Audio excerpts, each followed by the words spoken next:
four of you spoke with the witch doctor Wakav, and you made your way to the perilous temple of the rising sun, where you encountered a blackguard named Gavori and her squires, fighting back the blackguard who was also searching for the heart to become godlike.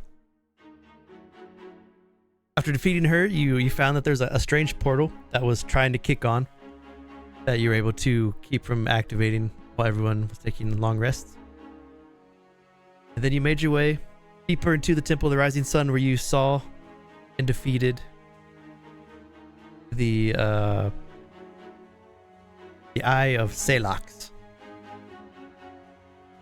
After you defeated the Eye of Salox, you stepped into the portal, which you know is where they were housing the heart of the Oyudani. So we're going to pick up in the heart of this little extra dimensional gateway. You change that. And I'll give you I'll hit you with a quick description again, just so you guys kind of know what's going on here. So this is after all of you have stepped in. You enter this extra dimensional space in between the planes. The space here is beautiful, filled with lush vegetation, and it's surrounded by a gold mist. The mist forms a magical barrier around this place. In the center is a pool of crystal clear water, which some of you have drank, receiving its healing properties and gaining all your hit points back. But there's also an old withered tree nearby, and that tree has an opening in the center of its trunk.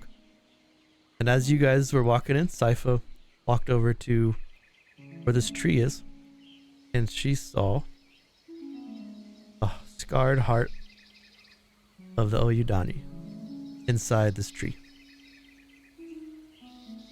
So as all of you are now in here, you've seen the scarred heart. Some of you are drinking the water. What would you all like to do?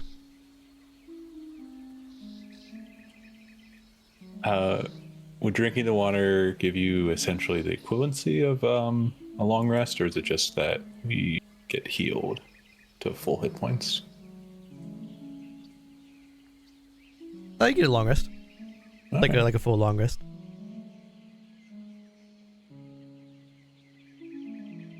So yeah, Erlem would definitely go ahead and drink some. I'm gonna do that too. It tastes strange. Like, it tastes like your favorite drink, whatever your character's favorite drink would be. You want to say what's your favorite drink? Sorry, as you drink the water. Well, my initial joke reaction was mosquitoes, but I'll have to think about it. Just like millions of them in a blender. Actually, it just tastes like blood. If you really think about it. He's a vampire. Kill him.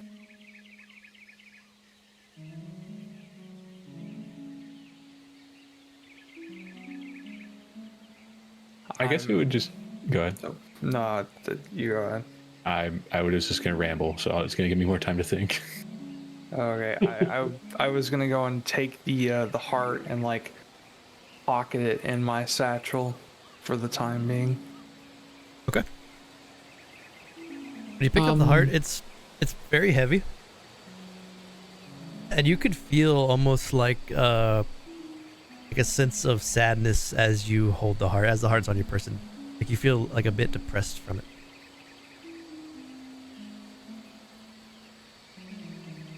Saipha, don't you feel like there's a better way to hold on to that than just in here?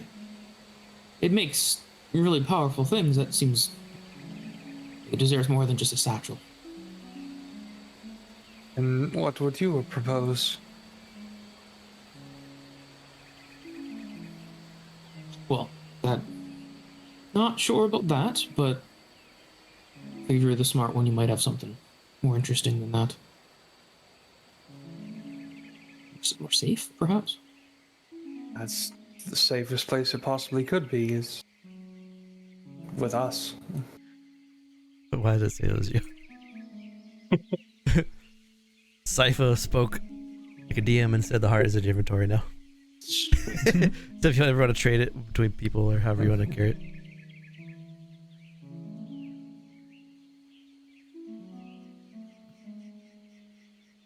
Well, that almost seems too easy to get to the heart. Do you think we should head back to Haven or somewhere else? I believe we need to. There's not something not right with it. I can't tell what, but it's sickly, to say the least. What if we put some of this water in? I'm afraid of what it might do to the grove if it were to touch anything else. I mean, look around us, lush trees and beautiful. I mean, everything's here is a paradise except for the one tree it was in. It's dead, decrepit, decaying. I fear to have it touch anything else. Well, you're touching it. Would Bulu be able to try and see if this is like an illusion, like the pocket that we're in is actually just as decrepit as the tree? Oh, so you want to see if like everything around you is actually also decaying too? Yeah. Make a. How would you like walk up to it and like look at it? Would you try to like run your hand through it, or I think what check? Yeah, it'd be like rubbing his hands against the grass and seeing if the texture matches, because it probably looks a lot more like vibrant and soft than a corrupted grass would, and then checking the same thing with like the moss and bark of the other trees. Yeah, as you go around the grove here and examine the other trees and bark and the little insects fluttering about and the birds, everything seems healthy and vibrant. You don't see any decay. Even when you like scratch some of the bark with your fingernail, it looks healthy. Barrier. It cost him. Well, it doesn't seem like what we're in is fake. So I think your concern is definitely well placed. What if we take some of the water with us, and when we leave, we could try putting it on the heart? Or maybe we're just overthinking the whole thing. We just need to dunk it. Well, that would be a safe way of going about it. You know, corrupting only the water we take out, assuming we can take it out. I don't know. This water is definitely odd. It tastes exactly like my mom's root tea. So there's no reason if it gets corrupted to corrupt any good root tea. So As you guys are talking, Bulu and Oranki, with your passive perceptions, you notice that the green foresty portal that you stepped into is now very hard rock and orange. Oh, that's not very pleasant. While they're noticing, I'm gonna go lean down and take a drink from the pond. Drinking the delicious water tastes like... ...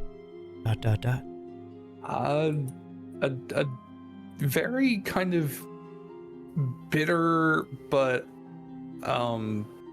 yeah, like a very bitter but almost smooth and at the same time Earl Grey tea. Ooh, nice. Good choice.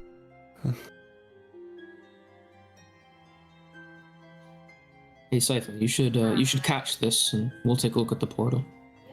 And Bulu will take out his mirror of the past, and he'll toss it across the water to Saipha.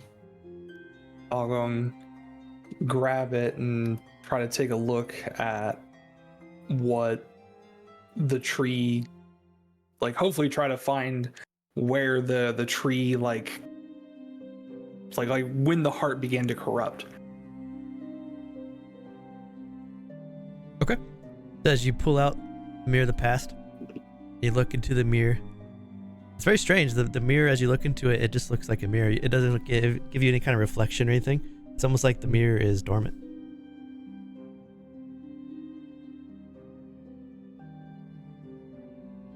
The mirror's not doing anything.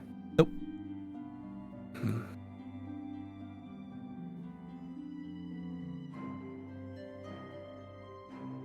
The mirror is not working. Time is fixed here.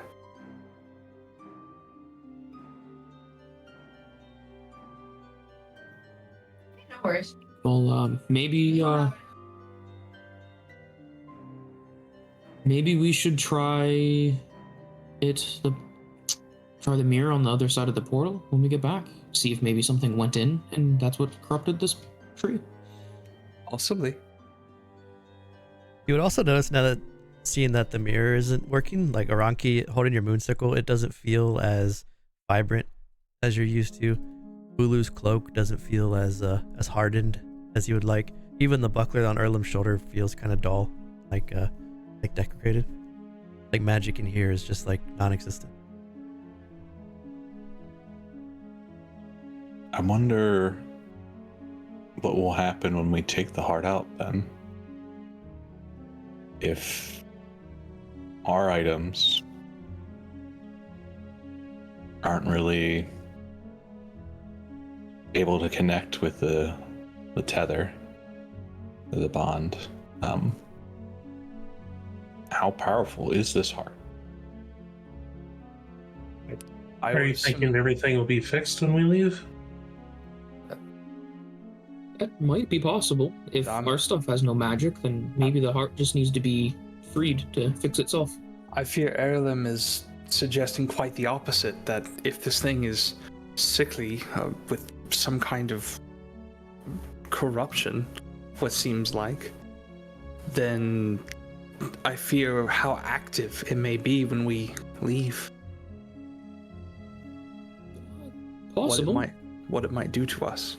It might just be as likely that the heart can't protect itself from whatever's scarring it, because its magic's not working, right?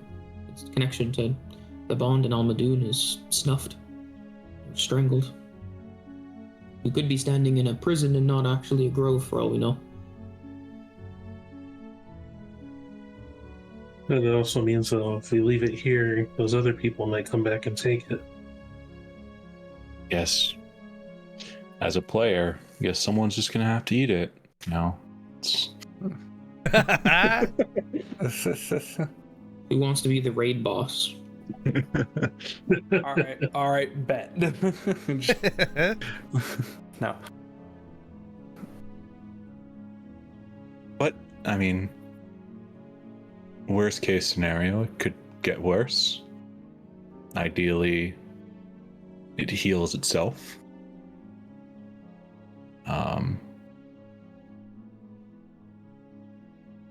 Or someone, or it's almost like a beacon if we go back to our plane of existence that will just be a target. And there are already multiple people who are looking for it, but we kind of all agreed that this would be the best thing to protect. By virtue of it being on our person, we've painted a target on our back. Uh-oh. Well, either way, I don't plan on... Oh, that's weird. As some of you are close to the port now, you see it changes again. This time it's almost like a purple vortex with a lightish, like sunlight glow in the middle of it. You notice now that it keeps rotating like every about 5 minutes or so. Does anyone remember what our portal looked like? I feel like these are connecting to different realms of remembrance. I think it was great. Because that last one might have been Ignathar, and I don't want to try that one out, and I don't know. This one could be something related to Unawin, perhaps? I don't know. As long as we don't jump into the one that is red and rocky, I'm good with any of them. I suppose we don't have to jump into any of them. We could easily just... And she gets an idea. She just like dunks her head into the portal to see what she sees. Whoop! Disappears. Well, I think she had the heart. So let's I will go in after her. Well, that's probably for the best. The ceremony of endless life is soon, and I wasn't planning on being here when it happened. And then Bulu will walk into the portal. You know, shake my head and say humans as I walk in. You have all chosen this exit. Oh, I don't like this exit. What the hell? You all emerge from the portal in an unfamiliar place. You appear to be deep underground in what looks like a well-fortified mine shaft. Light dances from bits of fungi covering the walls, providing illumination, yet the smell of must and mold rises around you. You look up and you see bats cling to the ceiling, but the ceiling rises about 150 feet up into the air. Around you are fresh and decaying corpses. Bones and large pools of dried blood cover the ground. Some corpses are impaled on the stalagmites that rise out in front of you. The corpses are all Osloru humans. It appears that a great battle was fought here. And then to your south a bit, you can see that that tower down here. That's a 20-foot tall guard tower. There's a ramp that leads up to it with a heavy ballista turret, which has a seat and a churning mechanism to rotate the ballista around. It looks like the ballista has been damaged though, and you don't see any ammunition around it, but it looks like that might have been part of the assault here, as there are bits of broken ballista scattered around these bodies. Behind you, the portal is gone. DM, does Bulu recognize anything from this place? You recognize that the Osloru people here, they look like they definitely live in the Oyudani, so you feel like you're still in the jungle. But the ballista, you also notice that there's only Osloru people around you, which is kind of weird because you figured you'd see, I don't know, like Satsul or some kind of other species down here. But nothing else that jumps out at you as like any sort of like cultural thing.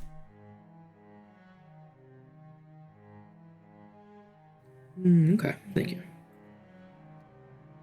Khazad-dum. I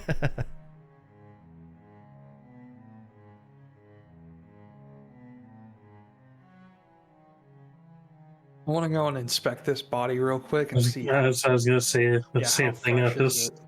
When you guys want to roll with the advantage? Do a medicine check? Or investigation? Investigation for like items and stuff, medicine for like how long it's been dead, how it died. I can do medicine pretty good. I'm more interested in how long they've been dead. Gonna do a medicine with advantage? 26. Very nice.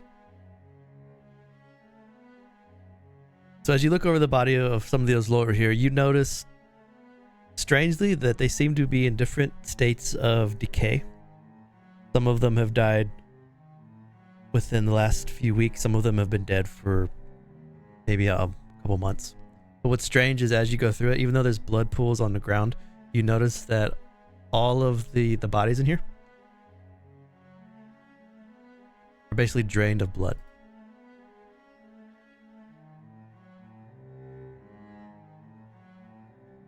Bone dry.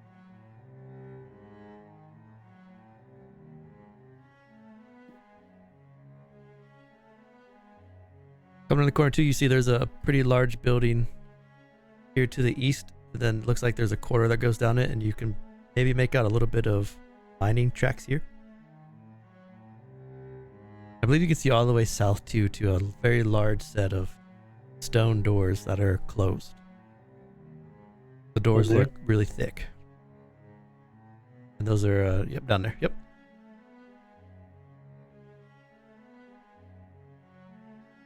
I just want a quick glance over the bodies too. Rummaging through the pockets, looking for any sort of valuables or anything that maybe identifies them. They all wear, but they all have the same sort of Osloru regalia in that they really don't have too much, they don't carry valuables. Osloru people don't really care about wearing jewelry. There's no clan markings. You don't see anyone all representing like a T-Rex or like a Triceratops, as many clans will pick a dinosaur to follow. And you also notice that all of their possessions, like all their weapons, have been either destroyed or have been like drug away and are gone. You said all their weapons were removed? Yep. Right, well, we need to find our bearings. I'm gonna climb up this then to kind of take a look around. A bit into the guard tower, about 20 feet high. It does look like this ballista has been destroyed. There is like a little drop down that drops into a small room under it. You can see there's a little mechanism under it that helps the ballista spin, but the room under it is also empty. So is it supposed to be defending this way? It looks like And there's a door here? it looks like it defends to the north, which has since been caved in and destroyed, and the portal just kind of puts you out right here in the middle of this strange mine shaft. Do these bodies look the same as the others? They do. Different sorts of decay, all drained of blood, all their weapons removed.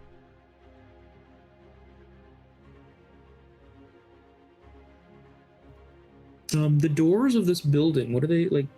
What kind of? What is this building? What does it look like? I guess. So looking at the doors here to your east, these are very large stone blocks. There's no locking mechanism. They look like they're supposed to be pushed open.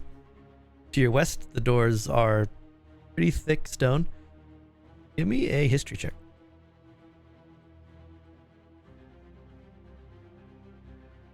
The 13, the doors of these look very old. You would, the 13s, that's not bad. You would think this is some sort of, they don't look dwarven, but they look some sort of like ancient subterranean carving. And inside the carvings you can see these very small makeshift, they almost look like teeth and claws, which give you the sense that this might be like an old Arikan underground, like subterranean level. Okay. Would Bulu be able to put his ear up to the door? See if anything's on the other side, if he can hear it? Yeah, make a perception.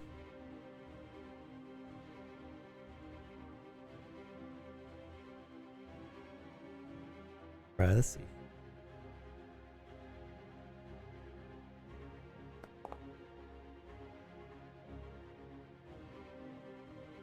It's very, very, very brief, and you almost second guess yourself, but you feel like you heard just ever so slightly something like scrape the bottom of the floor next to you on the other side of that wall. Okay.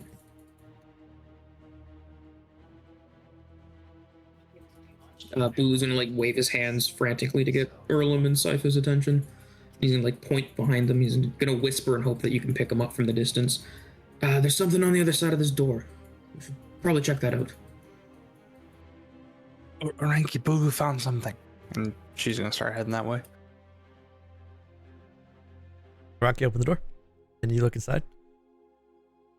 As you step inside Oranki, you see a large hall. This hall is about 15 feet tall, constructed of heavy stone. The chamber is mostly empty, but it's dominated by a massive scale, or a massive equal arm beam scale, to the left and to the right, used to measure weight. And you can see there's a bunch of counterweights that are lying next to the scale. So this is the big scale. These are the little counterweights that are around it. You see mining carts are spread around this room too, mostly empty. There's a couple though that are full of basic stones. There's also a half dozen corpses in various stages of decay that lie around the room, just like on the outside, all drained of blood. But as you look around the room, and after hearing Bulu say he heard something, as you stand inside the room, you don't see anything alive or moving.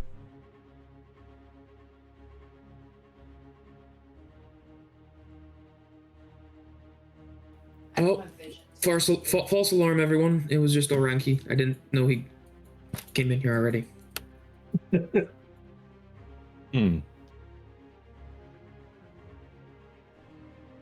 Oranki, why were you scraping the floor? I opened the door. Roll initiative.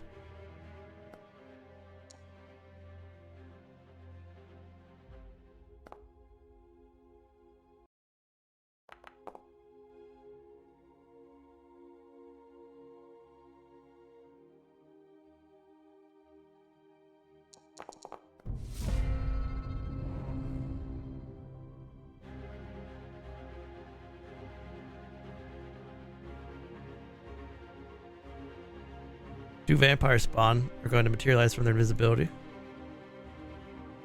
Right there and right there. This vampire spawn is going to make a bite attack at Saipha. Wah, wah, wah. Yeah, you're still showing. You're private. You're still private. Oh, okay. I rolled a 12. That actually would have hit. Oh wait, no, because did 8 hours pass as if we had a long rest, or? No, you just get the gain the long rest. Okay, then I'd still have mage armor active. Yeah. Okay. The claw. That does hit though. And the third claw. That misses. Right.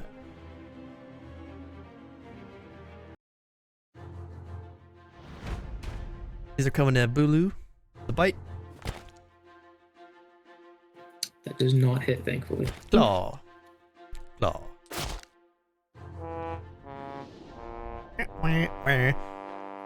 The 2 vampire spawn materialize. And next round, at the surprise round, Saipha's up. All right, I'm the one that's right next to me. I'm gonna go and hit it with Mind Sliver, giving it visions of a timeline where it is just completely starved of blood. Nice. That is a fail. Ooh, 2 whole psychic damage. Oranki.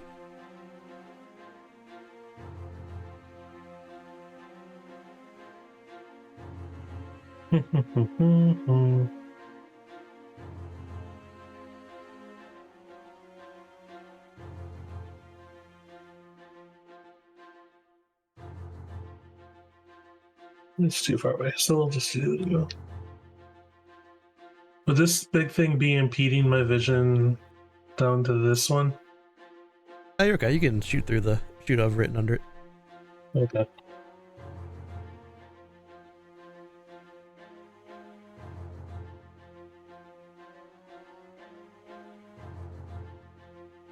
Do that.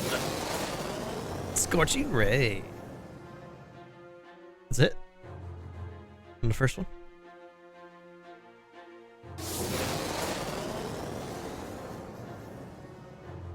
"13 misses on the second." Can I use my long faded inspiration? Yeah, the one you would. Yeah, you want to use it for 11? Yeah, All right, might as well. you got it. Yeah, one more ray. That's it. He had to blow the dust off the inspiration, but luckily the coupon was not expired.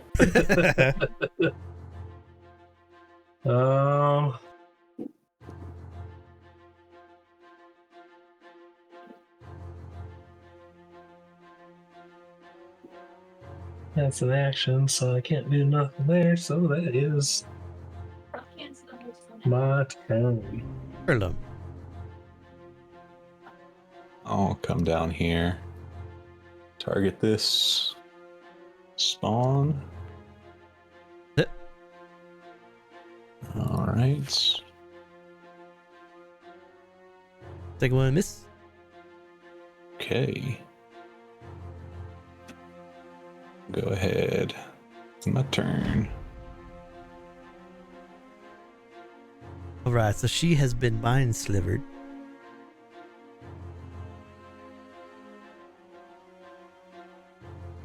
So she's gonna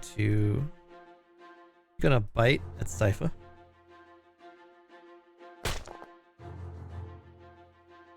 That misses.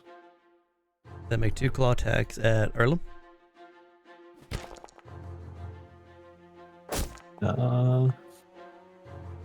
Both of them meet it, so that's halved, right? Yep, so you got a Glancing. glancing blow. Okay.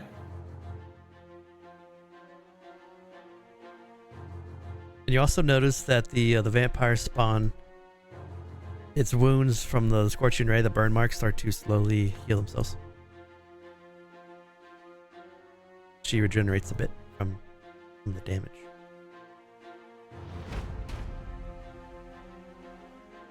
This is a bite. Coming to Bulu.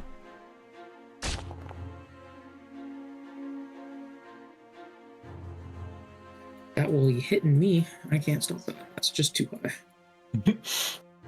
4 piercing damage, 7 necro. The necro damage reduces your total hit point maximum. So -7. Until so I keep a note, and then once you take a long rest, it goes back up. Okay. And then 2 claws. Those ones are more reasonable. I'm good. Let's go. And even though she didn't take any damage, as she fed on you with her bite, you can see that the veins in her neck start to like bulge a bit, like she enjoyed the delicious meal. Bulu. Okay. Well, that was completely uncalled for. So as a bonus action, Bulu's gonna grab some of the loose debris from the room. And they're gonna fly around him, around his arms, as he uses arms of astral self. And I'm gonna start punching. Oh yeah. Hell yeah, let's go. So with that punch, I will use the grappler feat to grapple the vampire spawn. And then I will punch it again.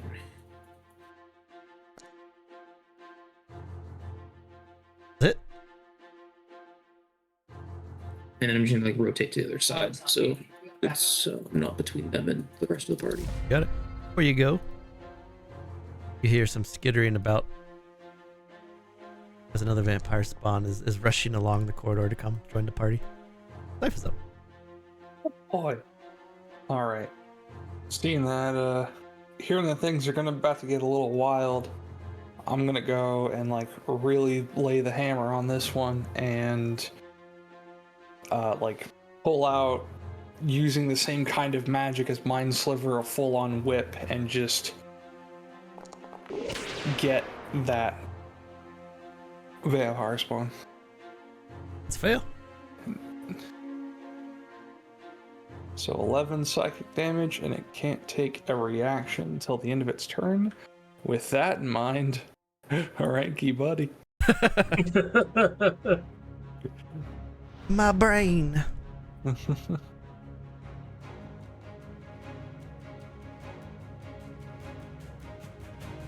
Dash. I was wondering where it was going to come from. 60 feet.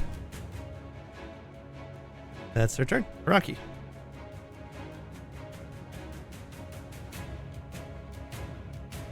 Oh,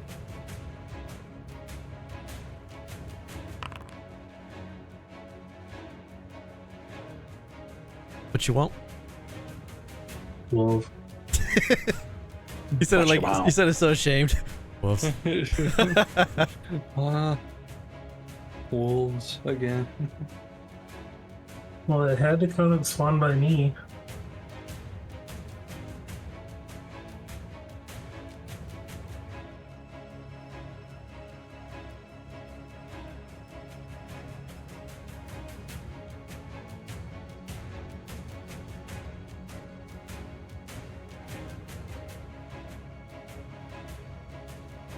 Okay.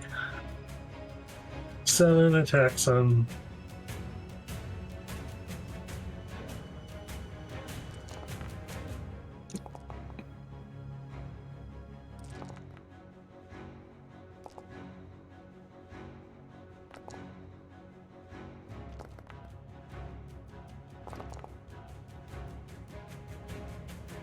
All right.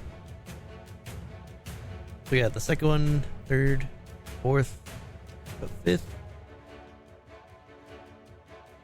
Second, 3, 4, 5 all hit. As each one of these bites bite into the vampire spawn, you notice that the wounds from the wolves really don't seem to be doing much damage to the spawn, but they do some damage. Yeah, I'm gonna 5-foot step back of the bonus. This one last wolf is gonna bite the one Blue is tangling with. No idea. It bites and rips the skin, but it just kind of like gives it a scratch. Okay, and then he's gonna dash over there, taking the attack of opportunity, if it can, or run over there, I guess. Miss. Oh, miss.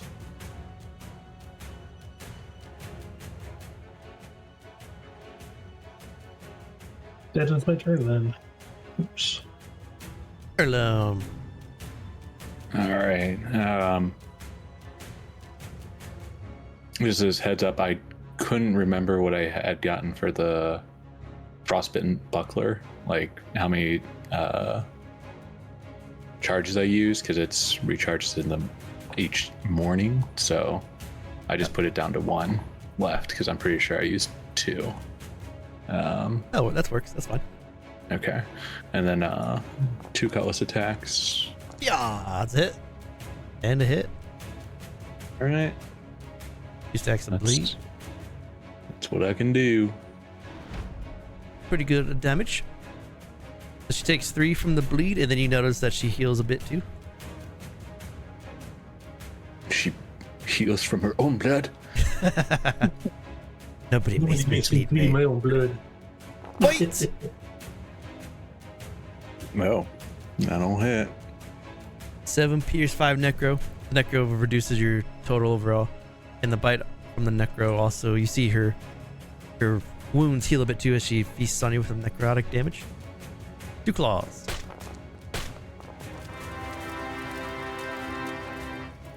Woo. So this first one will miss. The second, I'll take half damage. It'll be 5. Yeah, it should only be 5, so I'll give +2. Got it. The grappled vampire spawn. Oops. Is going Is to use Misty Double Step. grab.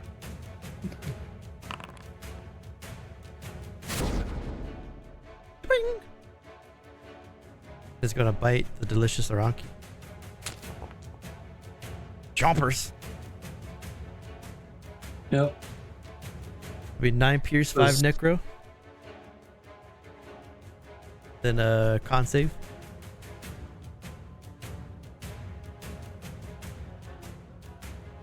This is for the wolves. You get advantage. Yep. 15 works. First claw. Second claw. Nope. Bulu. Hey, I wasn't done with you. And Bulu's gonna chase after her. I'm going for a punch. Gonna go in for another punch. There it is. Gonna grapple that vampire spawn, and we're going right back. You get over here. Yeah, and then bonus action, I'm gonna punch. Ooh. Ooh. Criticals. Dude, I'm loving Bulu. He crits all the fucking time. Yeah, Where he did this does. come from? This never happens. It's making up for your troll thing in a jigger Yeah, or whatever. you- honestly, yeah, it was just years in the making. Bulu MVP. Saipha. Already. Seeing this thing like appear out of nowhere, I'm gonna like, this way, this way, this way. And I'm gonna go back to helping Erlem with this, and I'm gonna hit it with a magic missile at level 1. Magic missile. Good hit. And I'm just gonna roll 2d4. So it should be another 6 damage. There's 6. Nice. This spawn looks bloody. Woo. And then all of a sudden it heals from its own blood. What the fuck? Well, this, Stupid thing. this guy's surrounded, so Stupid spawn. another Mr. Step. They're praying. I love that animation. Bite a Oranki. Nope. Claw at Oranki. Nope. Claw at Oranki. Yep. 9 slasher. Duck under the bite. Parry the claw, then she comes across with another claw, gets you across the chest. Con save. Gotta beat a 10. Nice. And you're up. Alright. Actually, that works, kind of.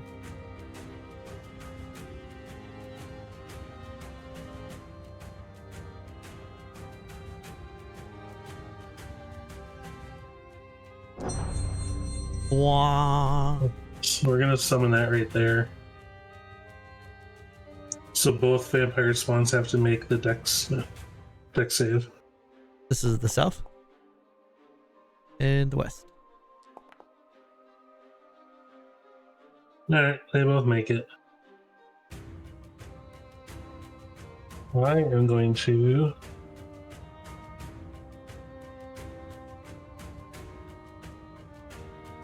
Nobody burns my princess brides. do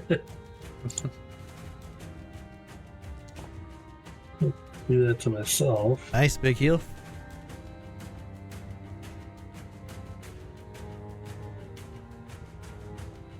One, two, four.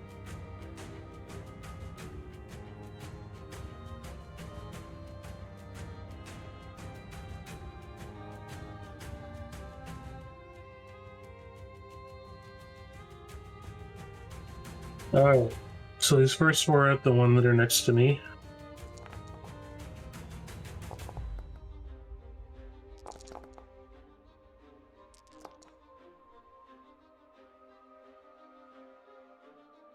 I got him. All 4 hit.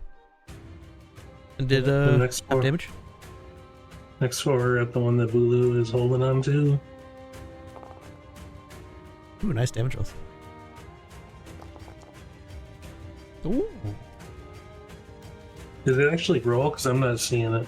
Yep. Yeah, I got 3 so far. Okay. I'll have to re. Was it the fourth one then? Yeah. Okay. So that is my turn. Erlem. Right. I might want to use my bonus action to second wind.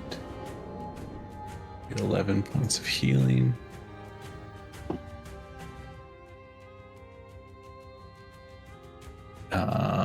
Okay, and then I'll go ahead and use my action to attack twice.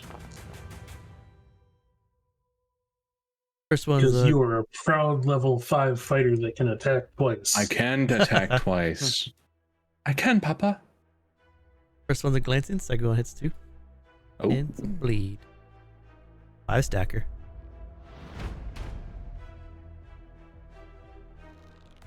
Whoops. It bites itself so it stops bleeding. Wait. Back on there, bleeds.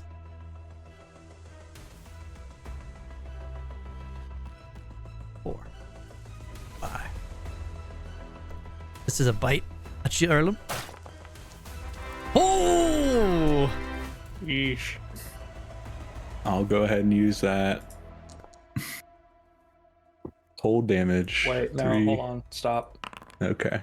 You roll the bite. That will miss. Nice. Damn you, counter wizards. A version of Saipha comes in and basically like shoves Erlem out of the way and takes the hit. Like, nope. Yeah, the 8 will definitely hit. So that's I won't use that charge. I'll just take the 8 damage. The whole party of Chronoship Okay. Wizard. Chronergy Wizards and nothing ever happens.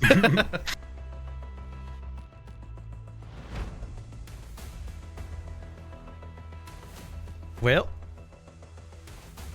Mr. Stem, let's get out of here. Go here. Oh no.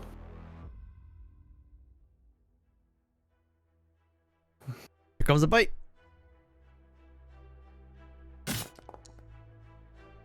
That glances. Nice. 4 pierce, 2 necro. 2 claws. Miss and hit. So 4 pierce, so what? Minus 13. Bulu. Oof. Oh, we I'm getting real tired of you. Who's gonna chase him down? That's it. I'm gonna grapple the spawn. we're gonna take this outside. Now you can't misty step onto my friends, you piece. And I'm gonna punch twice more. These are at advantage because they're grappled. And hit.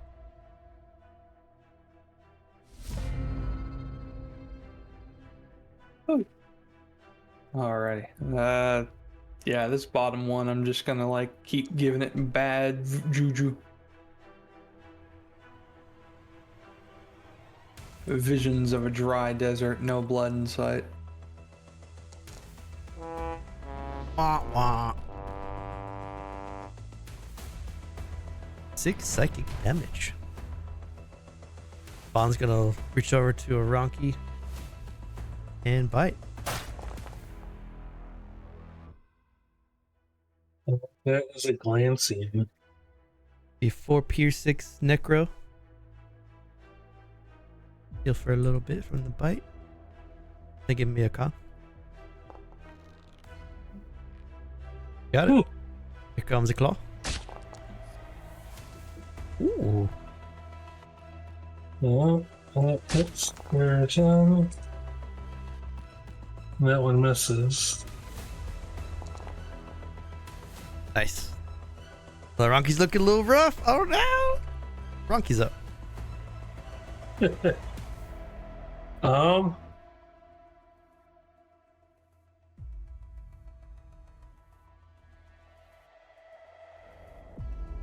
He's gonna bonus action 5 foot. And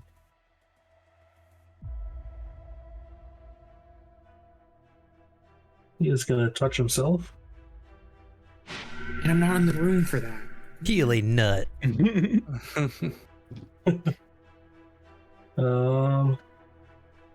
the Willard look at each other when you guys touch each other? That wolf is Not gonna this run time. there. I'm outside.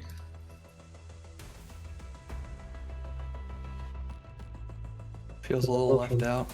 Go there. The wolf will, well, it'll make its way there. And that will go there.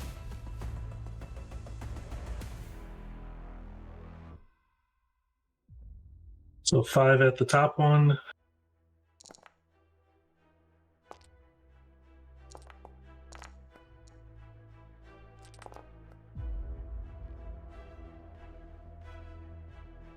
Let's hit, and 3 miss, at, oh, miss, hit. and 3 at the bottom here.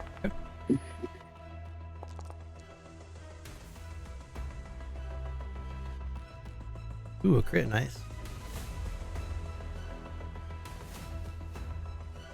And then my wildfire spirit will just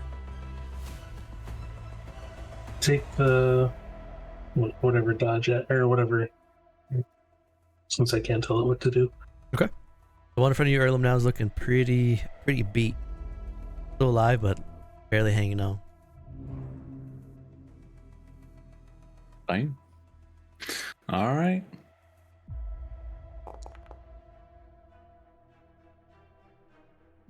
Good hit. One attack. That one misses. Ooh. And you said it. I guess I'll do it. Do a little action surge.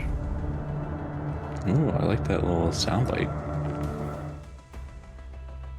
Oh well. The 10 damage though is enough. Yeah. Okay.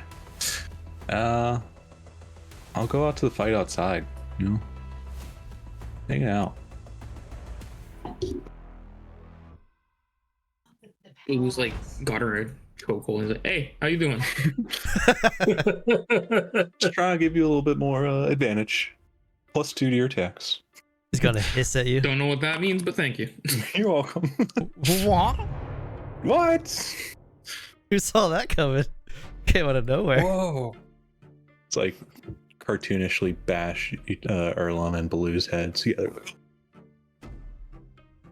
That she runs at the creature that she thinks is easiest to drain blood from. And you would be correct. Suck it, suck it. I'm down. Oh, Oh, it's a lot of grapple. we need to Why is it? feed her the heart. It's the only option. It's The only way. That's the only way. Stop it! I don't want to grapple anymore.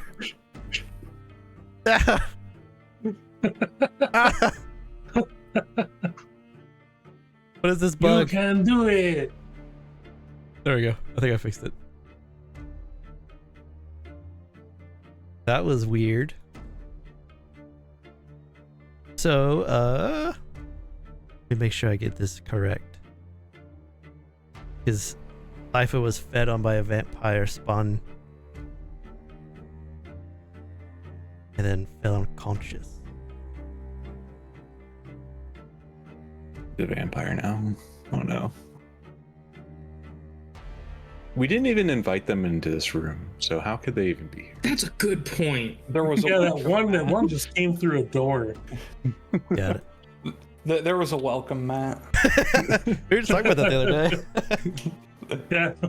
What was that? I got 10. Move to there. Bulu. That door's open. So am I just unconscious? Nothing too crazy. See Saipha on the ground and a very large puncture wounds in her neck. Off of those Well, channels. I can't do anything about that. So I'm gonna come over here and I'm gonna punch the spawn. That's the only thing I know how to do. Oranki's touching himself in the corner. When I think about you, I touch myself. Well, Yeah, it's boy. working. Keep it up. That was a good roll. I think we should clip that. I don't want. It's because you're singing it, then Thomas the Tank just flies to the screen as you're singing it. I'd like to push this spawn 5 feet away from me. So he's off of Oranki. And then this is a waste of my time because they're just gonna Misty Step, but I'm gonna bonus action Step with the Wind for movement speed. Okay.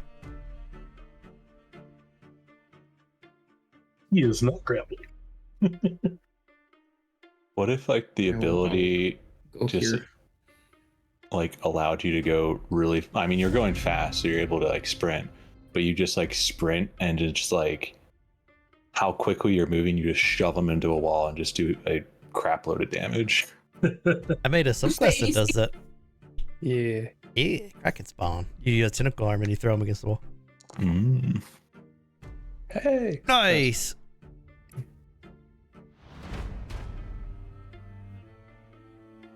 This is kind of random, but I'm about to rework all my unconscious stuff. Get rid of fatigue. Oh, I'm thinking okay. of giving a way to, like, while you're unconscious though, you can still like do very minimal shit while you're laying there. Like eat a heart. Like that's in your crawl and bag. like, yeah, like you're laying there dying, but you can crawl and stuff. Move it like a third movement speed or something. Yeah. You just become a baby. Misty Step and finish Saipha off. Hello, Oranki. Fight! Oh, sad. No. It'd be Ah! even scarier if they Misty Stepped and then just ate the heart out of your pocket. That was sweet. Well, that's some hits. 9 slasher and con save. You got the war feat, right? Yep. Alright. And Rocky's up. Alright. Do-do-do.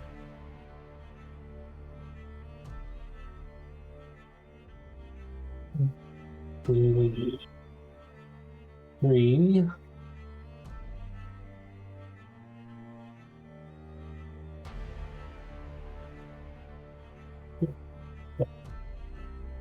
I feel like you just circle yourself with the wolves so they can't get on you. Oh, but we're gonna do something else here, kind of stupid. Oh, I love stupid.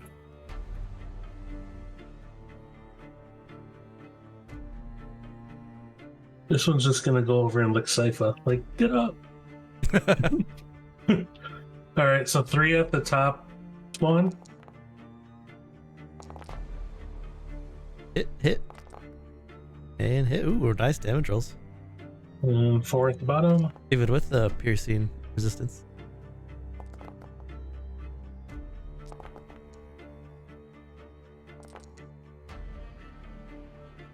Ooh, crit. The vampire spawn to the south next to Bulu is looking real rough, real bad. My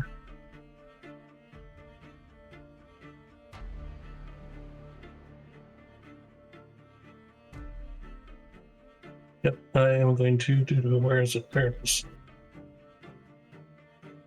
Touch myself again. Good heal. Bonus action. Tell my wildfire spirit to come here.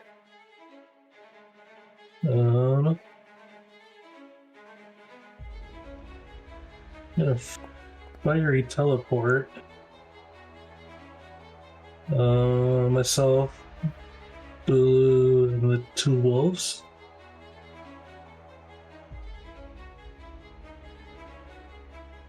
So it's gonna be. I'm just gonna move them.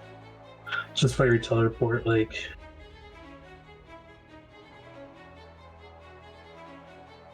If you do that, you'll hit Bulu and the vampire spawn too. No, Bulu's gonna come with me Oh, if gotcha. he willingly does it. Hell yeah, let's go. I mean, I don't really want to because it's fire, but I don't want to get hit by the fire. Yep. So Bulu would go next to me. What's a deck save?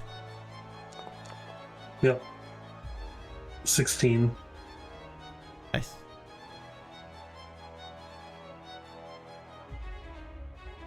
Alright. That was my turn. Erlem would like to Misty Step. These enhanced vampire spawns. Yeah, but I'm getting so excited. I get to use my class ability. Finally, Right up on my Oh, wait. puppy. it's Yeah. meant. Flintstone band-aids, let's go. Battle tested. Saipha gets 6 healing. We'll dig into his fanny pack of medicine and we'll slap Saipha with a med kit. And what was that? The bonus action? I guess I could. Yeah, that was a bonus action. I could use my action to sprint or dash. Kind of get in here, get in the action.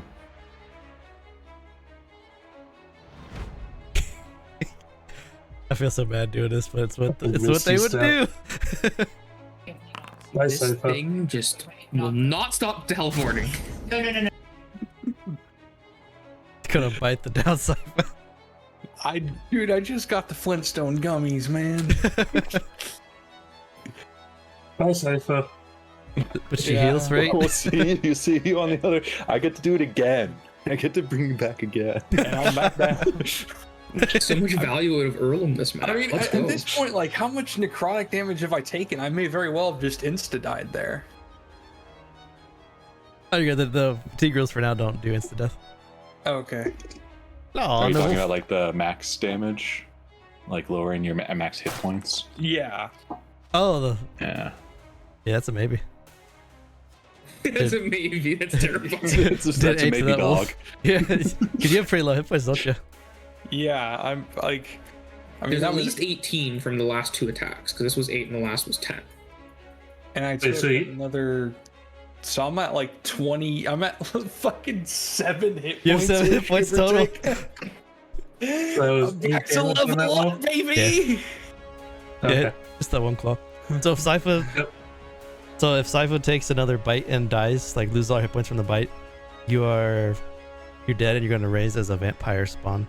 We will literally just feed her the heart of We're all It's the only way. You are not allowed to teleport. You cannot leave the room. I'm not dealing with another Misty Step shenaniganness.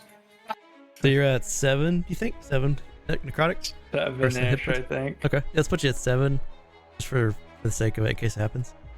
Yeah, I'm not like 100% sure, but I think because the first one was a glance, and that would think that was 2, and then 18 from this one and the last one. Yeah, so it sounds pretty good. Yeah. Just because if I kill Saipha, I guess that's a cool way to die at least. I'm gonna punch this thing. Same one as always. The one down here? Yeah. It's a hit. She's looking pretty rough. Awesome. We're I'm getting tired of this thing spawning, so we're gonna go for a really long ride because I'm gonna grapple them. Okay.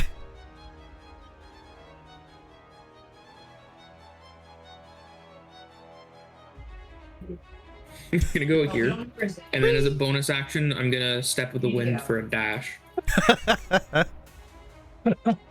Don't worry, the other one's gonna get me. It's great. We're gonna be over here, and then I'm gonna do my last extra attack on my elemental arm at advantage because they're grappled.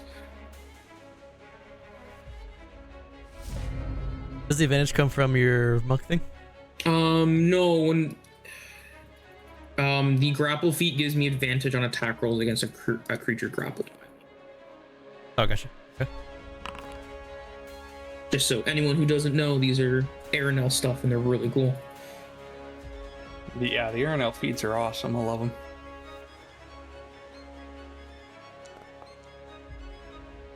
Pog. Oh no! Well, luckily it's only fatigue.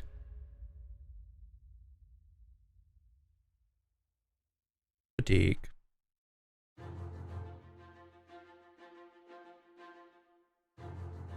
That fire spawn's gonna move there 5 feet and then come up to Oranki. And bite. Claw. Second claw. That's a bunch of misses. Mm-hmm. Oranki. Oranki's gonna bonus 5 foot. Go there.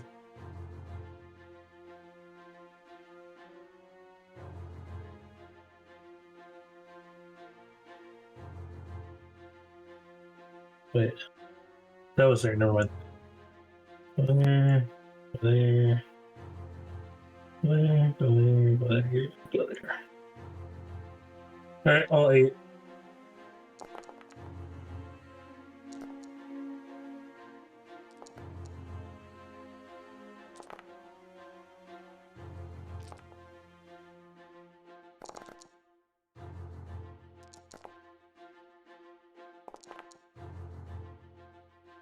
Alright, I'll hit but the 1 for the 10.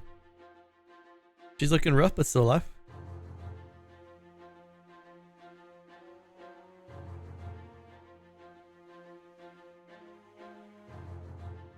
I will.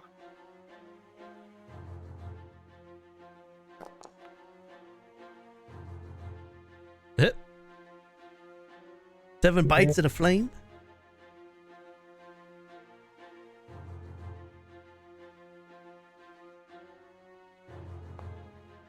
Ooh. Well, the funny part is she can only heal for 7. I know. But still gets her up, which is good.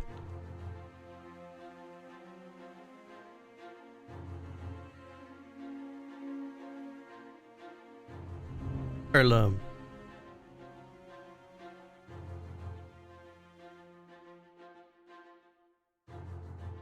I don't see monk. Okay.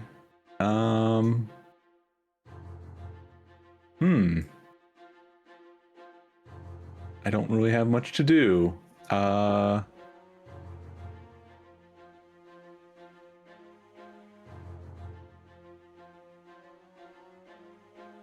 You could like Here you go. you could ready your attack.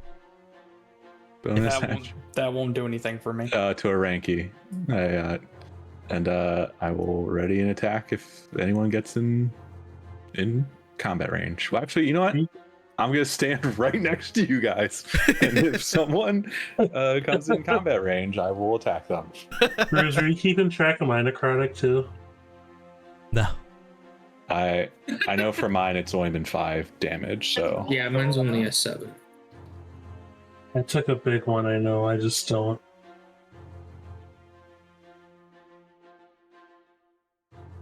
You've done like 12 necrotic to you.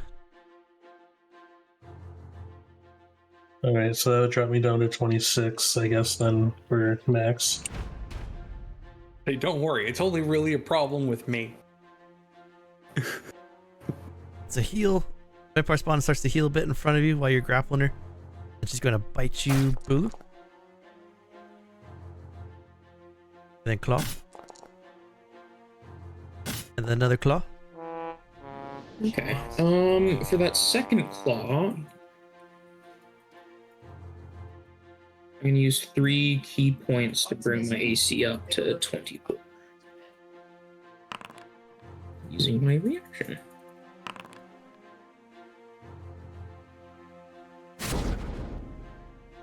Wow. Dip out of your grasp. You get to there. Oh, yeah, come on, you go one more square. That's fine. Bulu. Just grab it and then turn into mist, and then grab it and then turn into mist. I'm gonna punch. That's enough to kill her. I like start dragging the body. You notice it's limp, and I come back in the room. And then I'm gonna punch the other vampire spawn twice. You got it.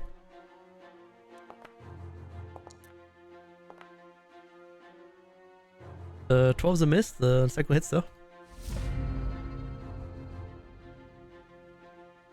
Saipha. Phew. So fatigue is now the thing, and there's no longer exhaustion from coming back, or is it? Yep, just fatigue. Okay. So I'm gonna like try to limp my way and like put as much distance between me and the last vampire spawn before hitting it with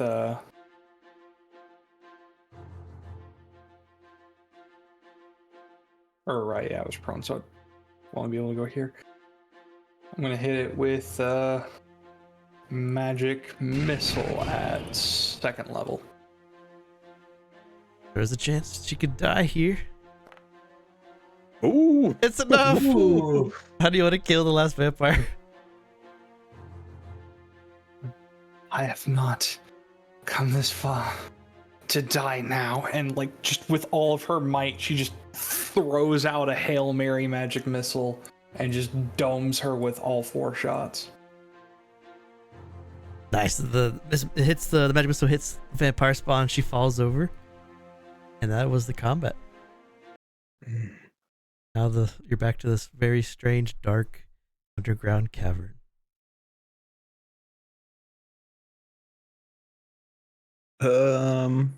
Why'd you step through that portal? I didn't step through anything. I just put my head in. I don't think it's very helpful to, second guess our actions, but it's definitely not as nice as the last place we were. Definitely not. I think it'll be alright. It's no hair off my back, but it seems like you've learned your lesson about poking your head in portals. How are you doing? Terribly. She's noticeably really pale, really weak. You can tell that the effects of the blood drain, is definitely caused some pain for her. Do you have a nice taste in blood or something? Because that one I had a hand on really wanted you, couldn't, very slippery.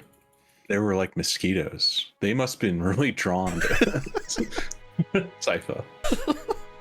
You must have had some sweet blood. Did you eat a lot of bananas while you were in the jungle? No.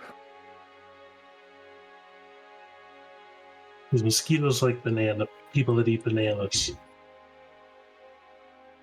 I did not know that. I think we're all in agreement that mosquitoes is now going down another ring in the rankings. It's already at the lowest, but It's below the lowest now. yeah, it's Well, below the lowest. Yeah, if we ever add another animal to that list, mosquito starts below it. Oh, I'm coming. Guaranteed. I'm coming. Mm-hmm.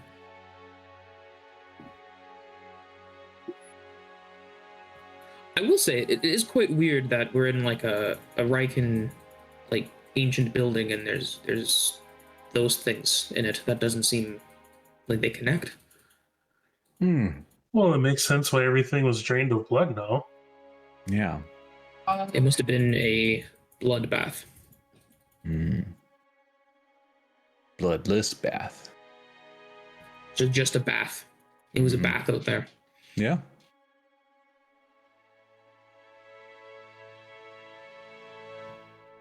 Unrelated, but does anyone else find it weird how often we go somewhere and there's just a bunch of wolves waiting to help? What's up with that? I should have gone summon with. Honestly, the wolves are going up on the rankings. That's all I really have to say. They just like you said, they're always there. They're always willing to help, and they always prove to be very effective. Yeah, I can see why they call them man's best friend now. And look at them. They're all just like going down there, all a single file. It's almost like they know what they're doing. Wow. They're pretty smart. Ooh, another door. Oranki's just gonna open it. Oh, God. So you walk up a ramp, and it's similar to the other ballista across from you. This ballista, though, is broken. Its strings are snapped, and the chains are hanging loose from it. This one's pointed at the big doors to the south. Well, something must not be good coming from those doors too. Then, if this one's pointing this way, Yeah. what did we get ourselves into? Do you want to hold up in this one and rest for a bit? Let Saipha catch their breath? That's probably a good idea.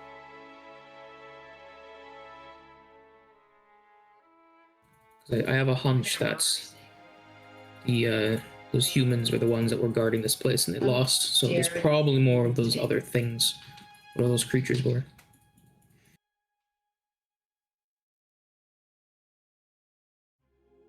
Would anyone here happen to deal any form of holy damage? I'll take that as a no. I can can make do holes with my damage because they're rocks. I but that's suppose. about Best I can do is radiant. All right. Be pretty holy.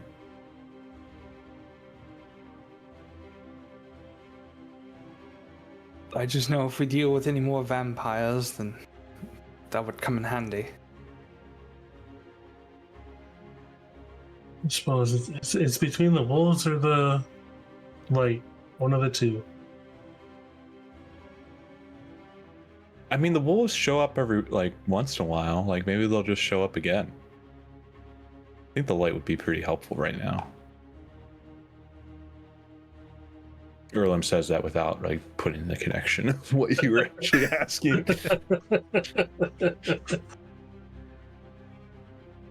So you want to try to take a long rest here in the watchtower? Yeah, probably should. All right. So someone has to roll against me since you're in a dangerous place. Who wants to roll against me? What do we roll? Rolling a d10. 1d10. You're on a roll, brother. Do it. Success. You guys are safe. So give You're welcome. yourselves a long You guys are rest. screwed. Go and give yourselves a long rest. The fatigue will disappear too, so you take a long rest. And we're in a pretty good spot to do a quick 5-minute break. And it'll be. Is it a new long. day long rest? Yeah, it'd be a full 8-hour sleep. Okay.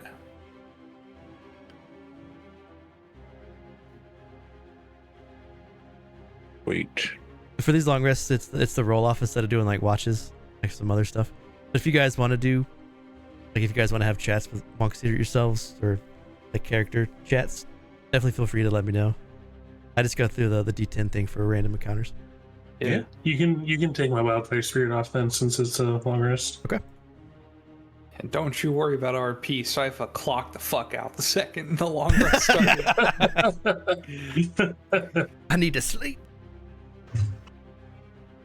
That's probably one of the things I liked the most about Baldur's Gate 3 watching it is that you go to your camp and there's like big RP moments, right? Like you talk to your followers. Yeah, That's I cool. love how they do the camp system. I think that's really cool. Yeah, it's pretty sweet. Yeah, it's a huge improvement compared to some of the other ones where you just push a button. Yeah.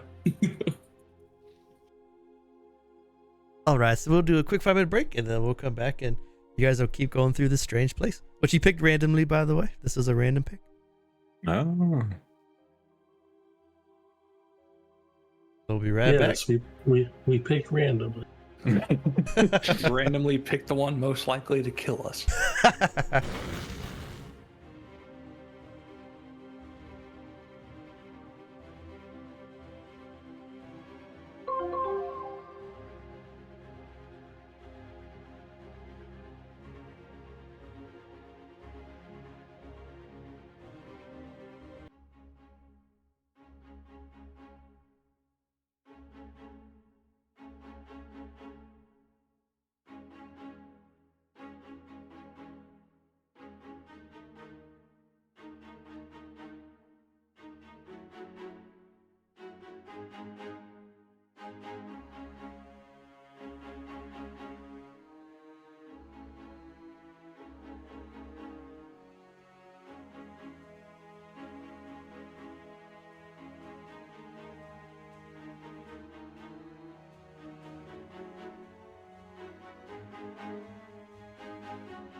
Dun, dun, dun, dun, dun, dun.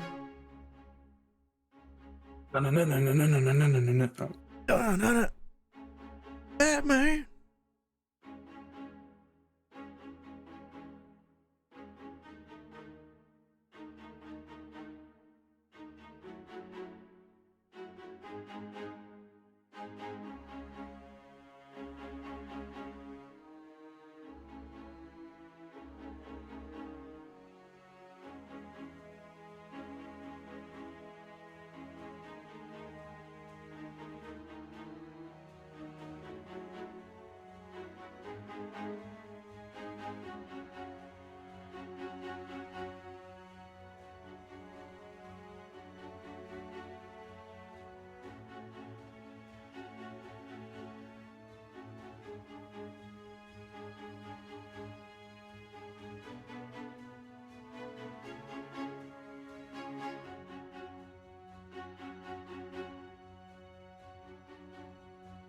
I feel like I might have misjudged how many episodes this campaign would take. Think it'll take more? Did I originally have this at 8 to 10? I think's what I put. I think it was 8 to 10. Yeah. Yeah, something like that. Because this is 4. And there's still the maybe or maybe not Qualteth area, and then maybe not Thatsel area. Yeah, maybe. I don't know. It'll get us to, level, 8. Yeah, I mean, either way, it's not like it has to be 10. You can keep going. Just give us a couple levels. We'll blow through the rest of it. No problem. Yeah. It's more about the completion of the story. So it's not like it matters, but I just feel I was like, man, I was way off with my assumption. We're completionists, dang it. Yeah. I mean, it might be quicker now because the first 2 sessions was like a lot of like learning who we are to each other. So now we can get that out of the way. We might be able to catch up. Yeah, it's still biggie, either way. I just like playing the game. Ditto. Fuck all y'all. No, thank you. For those that played in the Erenel, there is still a spaceship on this hex crawl. And we're in it. But I'm just like, maybe I should take it away, because if you guys find it, are you just going to go up into space and then this whole campaign's weird? Or does it matter? It probably doesn't matter. Might be a cool thing. It unlocks another campaign. Yeah, no, it's fine. We'll just have us 4 like doing a fucking Spelljammer style campaign. There you go into space. Space Horse. Alright, so we're back. You guys have all finished your long rest. Saipha has regained all of her hit points from the reduction. Fatigue is gone. Spell slots are returned. Items are filled. What would y'all like to do? Well, there's 2 doors here, right? So you have the big double doors to the south, and then the double doors to the east, which aren't as big and look like they lead into like a kind of, they follow the mining tracks. Well, I have a feeling the ones to the south might lead us to more danger. Or the ones to the east, or to the, Will probably get us to the treasure. I mean, well, it might get us back to the surface too. I would assume the big doors leading away from the mine tracks would be our way out. Yeah, I guess. or it goes. I suppose maybe this thing was protecting people from trying to break in.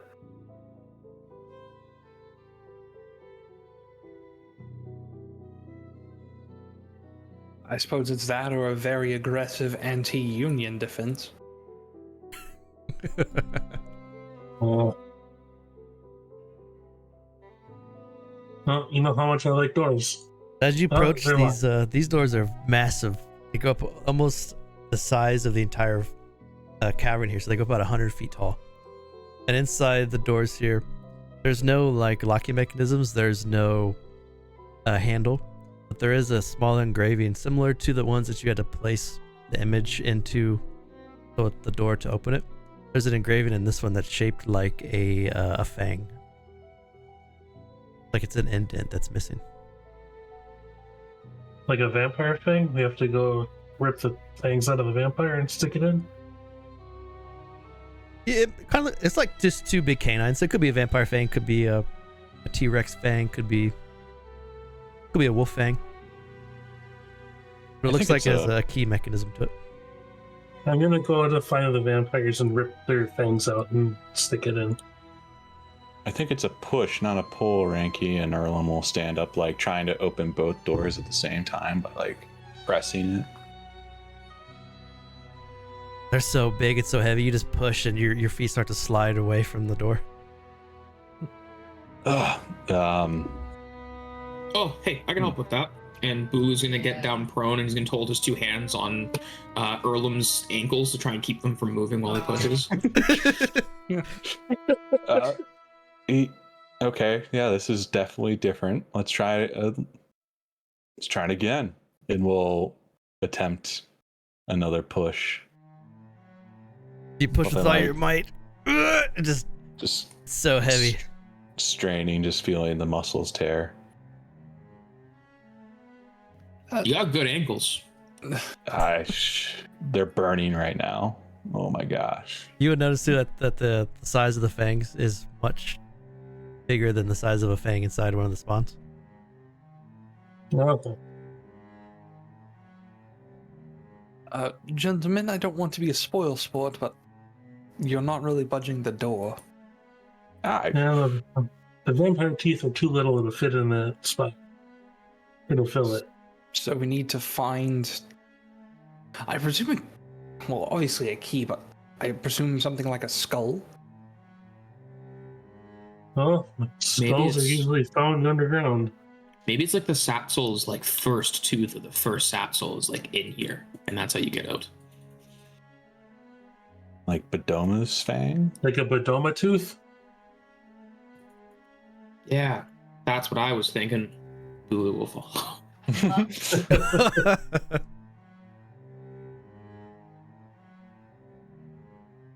All right, so you come to these double doors. These don't have any sort of mechanism. They look like they just need to be pushed. They look pretty big. I'm gonna take a hefty shove to open it. All right, have at it, gentlemen. It was pleasant watching you do it the first time. Before I push, you want to grab my ankles, or am I doing this on first?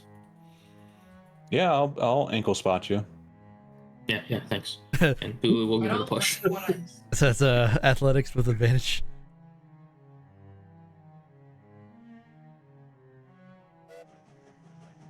Oh boy. Boom! The man just rolls crits for days. So this hallway Bulu's on opens point to today. a. This is a abandoned mine shaft that runs about 80 feet before it ends in a crumbling of stones to the east. There's a set of rails of the mining carts, and you can see these stone pillars and arches that keep it open. The mine shaft here is empty and dead silent, but you do notice there's another pair of heavy double doors to the north. And then you guys would see, Yeah, Right. there's a little gap right there. Okay. yeah, you'll see right here, there's like a little secret compartment that leads into this room here. This part right here, Secret tunnel. as you look at it, you can see like there's a little bit of, like the wall has broken a bit. But you don't, as you're feeling around the wall here, you can see there's a room, but you can't find the mechanism to open it in this part. How are we able to see in the room at all? Compared to like the light vision? Like, can we see what we're actually seeing on the map? Yeah, so peeking in, you can make out a little bit of the room. You can see there are some boxes in here with lids, which looks very similar to what you would guess is the coffins for the vampire spawn. Mm. And I think you can see that the floor is littered with more of those dead bodies. Yeah, that's what I was gonna ask. Yeah. Is if I see the complete Yeah. flooring job, which is just corpses. Yeah, So just it looks covered. like Look there's- what they've done with the place. There's 4 coffins, but we only killed 3. Maybe the fourth one's just a bit bigger so that its tooth fits. It can't fit through. Maybe the humans were attacking the spawn, and it wasn't the other way around at all. They might have just dug too deep. Might have also been happenstance. As you walk by, Oranki and Bulu, both of you have high enough perception to catch it. There's a indent here in the wall which you can push and open into this room. Alright, Bulu will push it, but he's gonna hold his nose the whole time. It's gonna stink. As the wall slides, the room you see is the 4 stone boxes with plain lids and metal hinges, covered in blood. All the spaces on the floor here is covered with a litany of dead bodies. Some are rotting, some are just shriveled husks.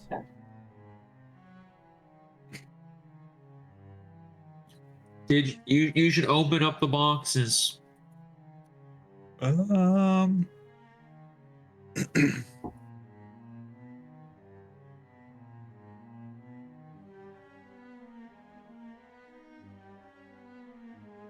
gonna take my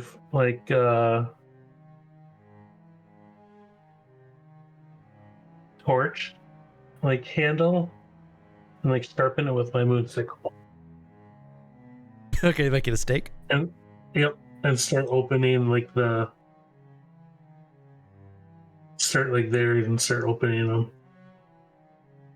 When you pop open the lid, the one on the far left here, it pops open.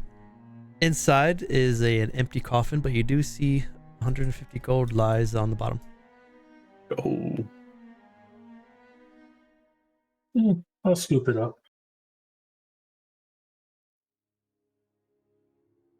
I'll keep working the same down the row. Okay. As you pop open the second lid, it pops up, and there's another coffin filled with 150 gold. Yeah. When you get to the third, pop it open. It's another empty coffin with another 150 gold inside. Oranki, before you open up the last one, let's all make bets on what we think the last one's going to be filled with. I'm voting a wolf. I think we're going to get a wolf puppy because they always just show up. And they are tracking to be one of the better animals in our chart. It's probably going to be a big skeeter. I have no idea what that is, but I imagine. Oh, mosquitoes! Mosquitoes. I was gonna say there's gonna be a bunch of tiny mosquitoes, like it's just like packed full of them. Just one big one. I hope not. That's messed up.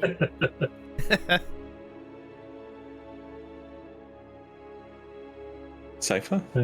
I suppose it would be, I don't know, a spider, I guess. Okay. There. Erlem looks around looking for any cobwebs.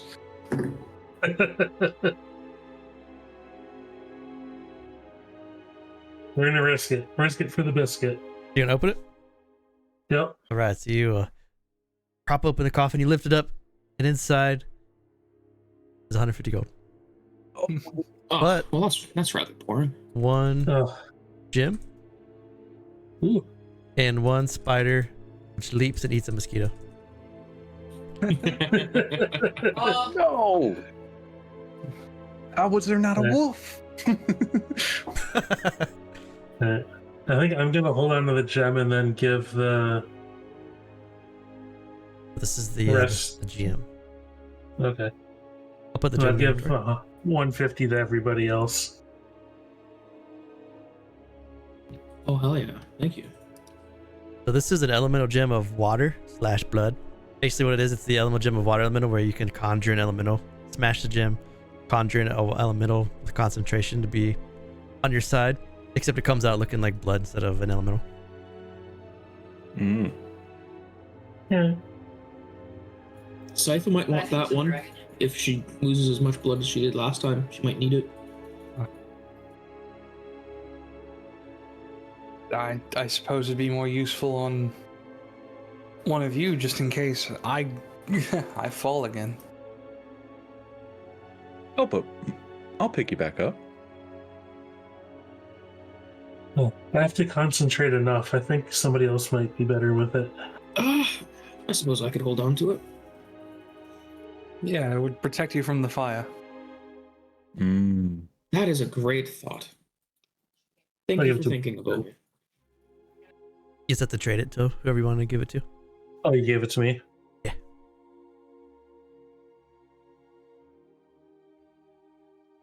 Dude, I can't wait to use this spider eat mosquito item. It's gonna be so Okay, great. Bulu should have it then.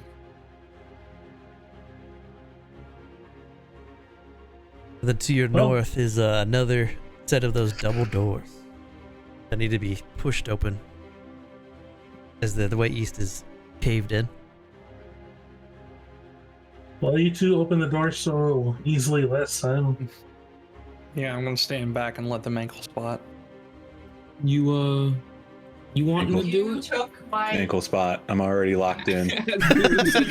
Alright. Ankle spot. Oh, with an 8. Bulu shoves. He doesn't move backwards because of a firm grasp by Erlem, but they get the doors here. Don't move.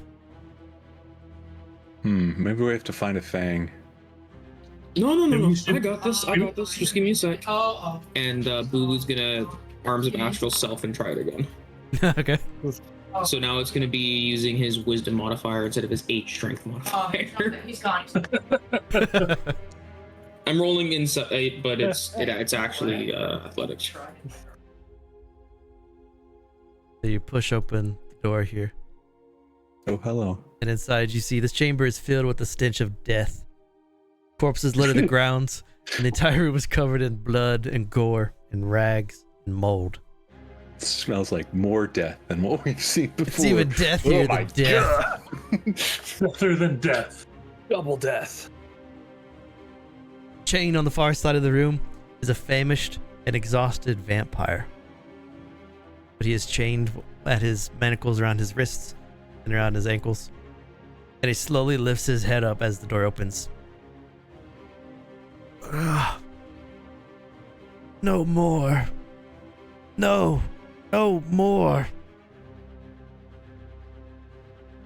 I don't think we Bulu's should gonna let this one go. To Erlem, and he's gonna say, "I think we should let this one go." I'm just gonna walk over and like smack him in the back of the head. No.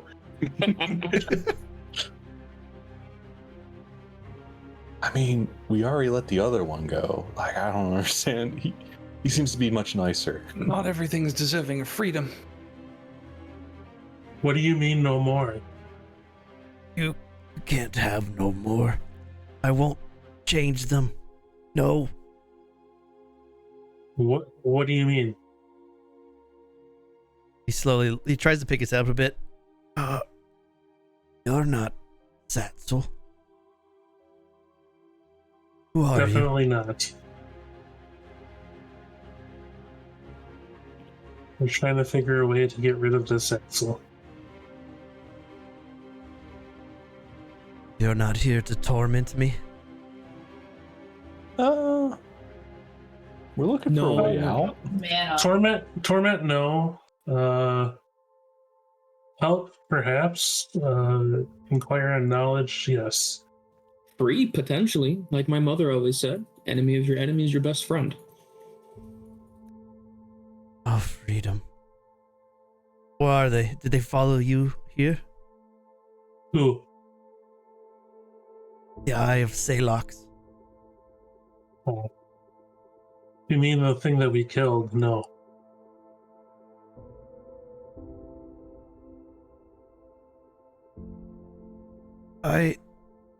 The Satzel, they took me. They used me to change others into vampires.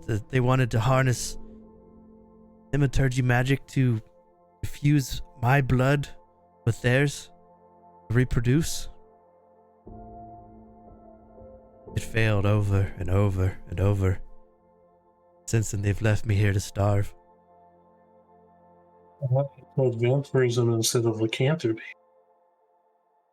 yeah, This is all really Yeah. interesting, but you mentioned the Eye of I Salix? don't want to say Those, they shouldn't be here at all. They're from Walk somewhere over. else. no, I'll walk over there. That was the big snake thing we killed. Oh, we've killed one of them. His name is literally Little. I guess there's two eyes. That makes sense. But I have just a taste, just to gain some strength. Just a little bit of blood. Only if you promise not to bite too hard and not to attack us. Just bite your hand and raise it above my mouth. I won't even put my fangs in you. Bulu's gonna do the dumbest thing ever, and he's gonna look at Erlem for approval.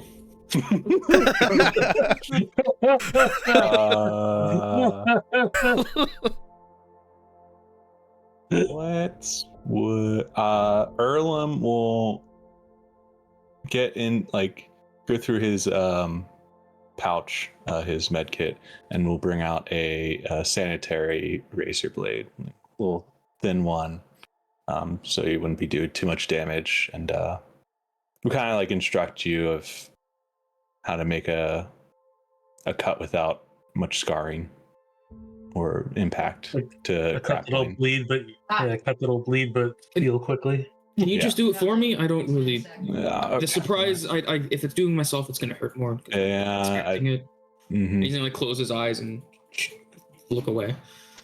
So I can give him like advantage with medicine or something if he needs it. Yeah, Erlem will look to look to make a shallow cut, anything that would be too damaging or hard to recover from.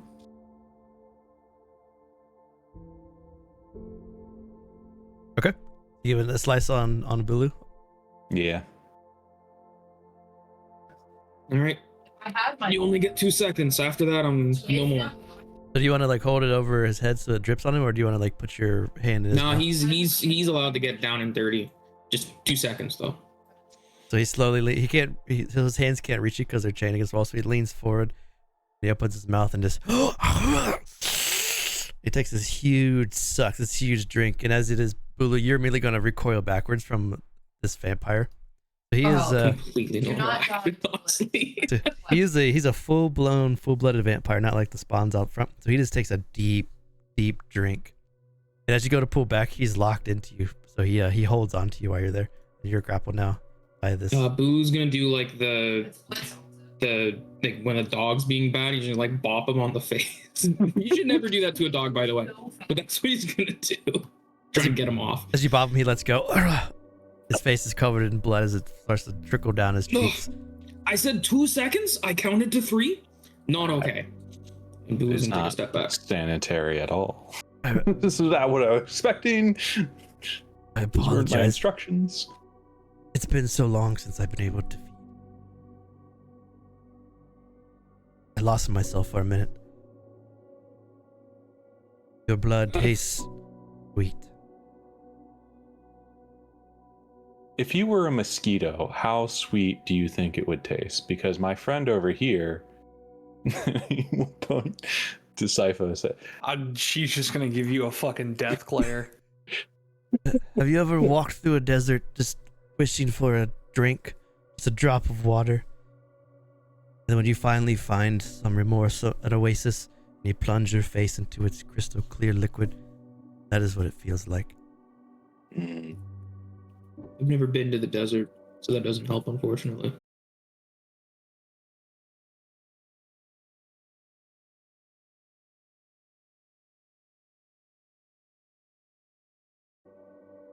What did it?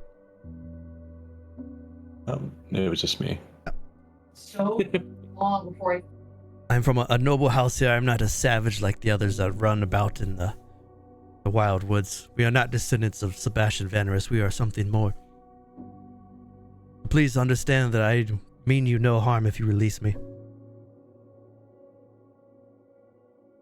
I'm only here for one reason. That reason is not to hurt the innocent. What are you here for? Are you familiar with the one known as Harlock von Lischken? I've heard the name. I've heard the name as well. He's certainly been a name of interest for the Creed. Oh, yes, the Creed. So that you beware of the blister that surrounds the Nevermore Expanse. This alien being of immense power which twists and perverts nature and creation to meet its end. It feeds Harlock, keeps him strong, keeps us at bay. I was sent here by Lady Zarina to search for a way to reduce the blister's effectiveness and overthrow our tyrant leader.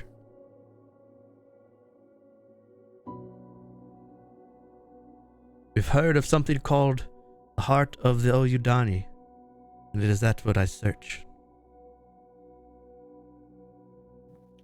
Never heard of that before. What is your intent with this heart, if you find it? We believe there might be a way to use the heart to reduce the blister's effect, and maybe even remove it.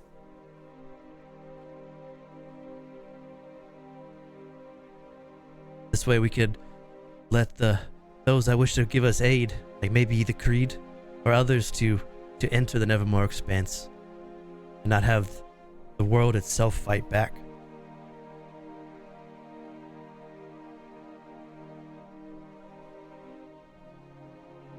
How did you end up in this predicament? I was here searching for a way to find this heart, and I was captured by the Satchel, chained down here, and that's when they started to force me to turn the other Loru people into vampire spawn, and then they kept trying to fuse their blood to reproduce, make more of themselves. After so many failed attempts, they just left me down here with whatever remained of there's Loru people.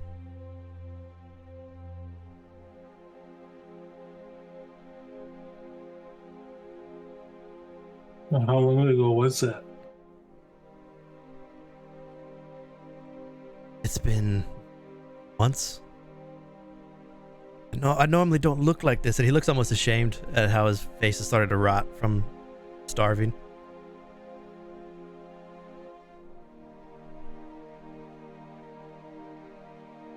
We'll see you're turning in ashen almost.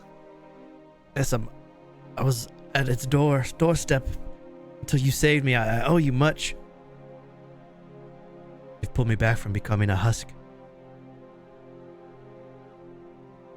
Speaking of doors, we've been trying to find a way out. We, to put it lightly, found ourselves here by accident. Would you know any way to escape? Should we help you? Yes, it's in my left pocket. Of course. A failed attempt at humor by one of the prophets, leaving me here to starve with a way to escape. If only I could break these chains, but I was just too weak. It's a token of good faith. You're free to grab it. I won't bite you, I promise. Maybe this will show you that I mean you no harm.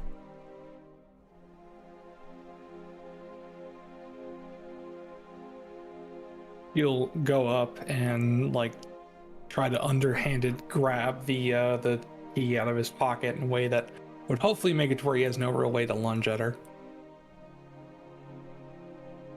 So he stares at you very intently, and he still has the blood trickling out of his mouth, but he makes no effort to lunge at you, and you pull the fang key from his pocket.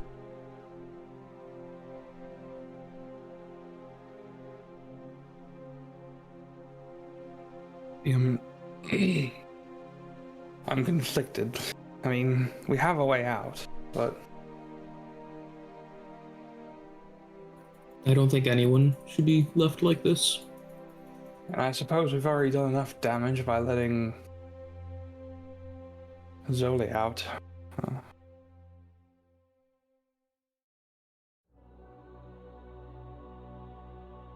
Are you being true to your word? Do you really wish to overthrow Harlock? With whatever blood remains left in my body, it will go to the cause of seeing him fall and his lineage.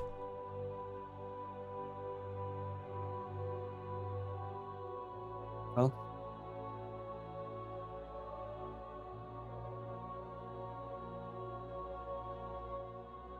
Do you know where this heart is? Have you found something? Why are you here? You're just random adventurers who have been lucky enough to cross paths? that's been me for the past while now. I'm always in the place I never expect to be, but it's always where I'm needed. Well, somewhat. We ran into. Well, at least I think it might have been a deity. They kind of told us to go somewhere, and we ended up here. We're Like following I a said- couple leads. The Yeah. Satchel are quite a big problem, and looks like we came across some of their mess. It So, really it starts out as we're trying to save some of our friends that got turned into or got bitten by were-tigers to try to stop them from turning. But as I'm sure you know, not everything goes according to plan. All too well. Well, If would you, one of you be so kind as to free him? I just feel so awkward speaking to him when he's chained up like this. I don't sense any ill will from him, at least not towards us. Yeah. Did they give you the key too as a joke, or do I have to break these? we don't need to smash the manacles. Yeah. All right. And then I Bulu's gonna braced just, his like, ankles.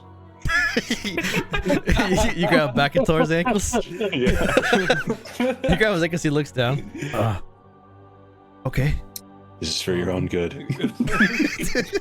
And then Bulu, using his arms of astral self, he's gonna like fling some rocks at the chains to break them. His arms fall down and he lets them hang for a second. Lets his body kind of hang for a minute. Then he slowly stretches out his arms. Ugh. He's gonna rub his wrists. Oh, thank you for bracing my ankles. You have a firm grip. Yeah. Well, it's a new technique, but it's been very, very effective. What is this technique? Does it have a name? The Bulum technique. Yeah. Bulum technique. Interesting. Bulum's grasp. Bulum's grasp. Oh, I like that.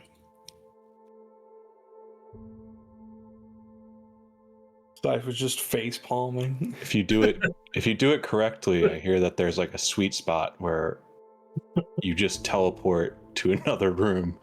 It's almost if you were grabbed and taken there.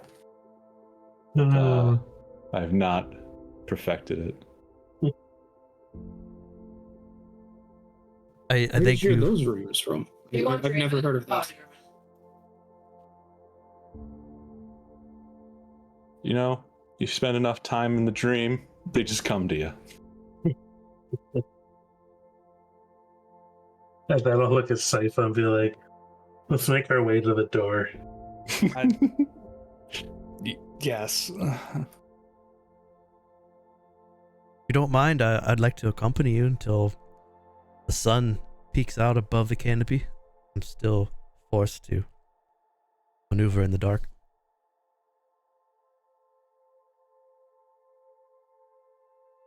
Maybe our goals are aligned. You are hunting the Satchel. Well, it doesn't seem like you're hunting Satchel. You're on the hunt for some artifact. I mean, I guess it is somewhat related, but... No offense, good sir, but I personally would not feel comfortable keeping company with a vampire. Yeah. I have to figure she almost died recently from vampires. The ones that I was forced to turn, that I was not able to teach the correct ways of being a vampire. It is a sad, sad situation. Wasted. I understand though. I will take this as our leave then, and once again, just praise all of you for rescuing me and listening to my plight in the Nevermore Expanse. And please, if you have any information on the heart, I would gladly listen and even pay. Well, our paths cross again. I believe we should trade information again. If we find anything, we'll be happy to tell you. Good luck with your landlord problems. Yeah, and real quick, if you are going to rank your favorite animal, we have the options of wolf, turtle, frog, spider, mosquito, And snake. and And snake. Where's the bat? You know what? The bat can be added, but we do have to let you know the newer ones will start at the bottom, but good news, mosquitoes is already below the bottom. So it won't be it won't start off the lowest. So we can add bat. Is that your answer? Of course, the bat and mosquitoes are just wannabe bats. They don't deserve to be on the list. Yeah, honest. Well, we keep them on there just for the shame of being last place, and always will be last place. So it's more of just like bragging rights at that point. So yeah, I'll go ahead and add that down. So we'll have bats now. Yeah, that's good. Okay. And also, can you smell how sweet our blood is? And if you were going to say who has the sweetest blood, which one of us would that be? I am no longer Erlem going to will- life you this Erlem will- conversation, and I walk out. Oh, I think you offended your friends, but I would need to taste Oh, to feel the sweetness. you know, I just thought, because we had some of your kin. We ran into them. Unfortunately, they just attacked us, but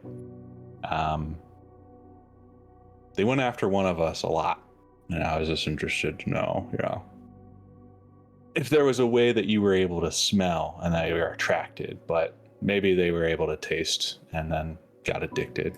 Yes, we can Yeah, we can well. see the blood flowing and the pulsating of your veins. Even where I stand, I can see your delicious life essence flow.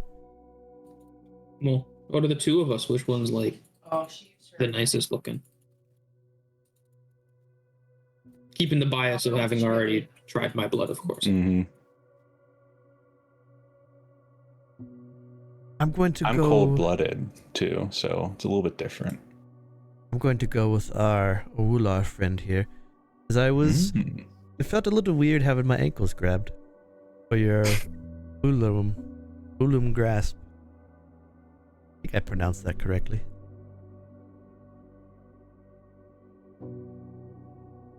If you ever find yourselves in the Nevermore Expanse in the city of Braylet, you will have safe passage if you could find me. I thank you. Is that gonna be hide and seek? He What keyword should we use to find you? It won't be hard to find me. Oh, okay. I am the right hand of Lady Zarina. He explodes into a cloud of bats and you see him just shoot down the corridor. Or like the right wing? Damn, nah, he's missing out on that. It's funny though, as he shoots down the corridor, he stops at the exit because the door's not open yet. He just reappears next to Oranki and Saipha. It would seem the door is closed. Oh, Saipha. Yeah, of course. And I like pull out the key and try to finagle it until it opens. As you put it in, the doors slide out to the sides to open the cavern, and then with another look, the car nods at all of you and then explodes into bats again and flies out of the cavern. By the way, Saipha, he definitely said that you had the sweetest smelling blood. Would you two idiots stop?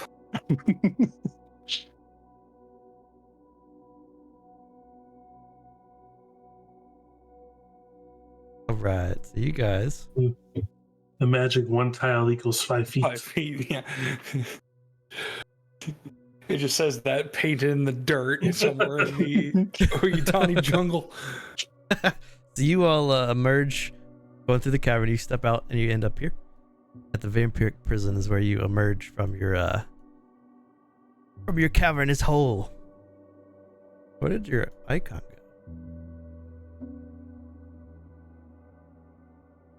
Ha! Think. That's where you all are now. Stepping out.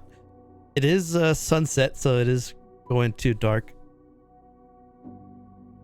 So you could get back here, or you could walk in the dark to get back to Magani or whatever direction you want to go.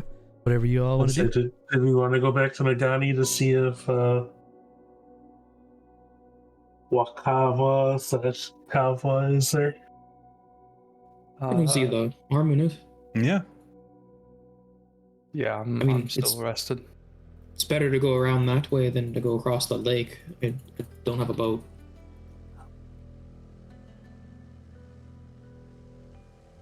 Alright.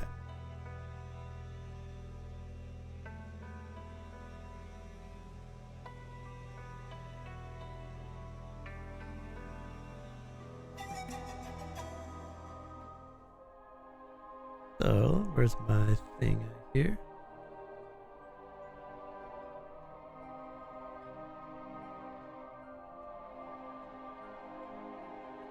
So you emerge, stepping out of the thick forest canopy. It is now later at night, but there are fires burning inside Magani here. You step into the wood and stone structures.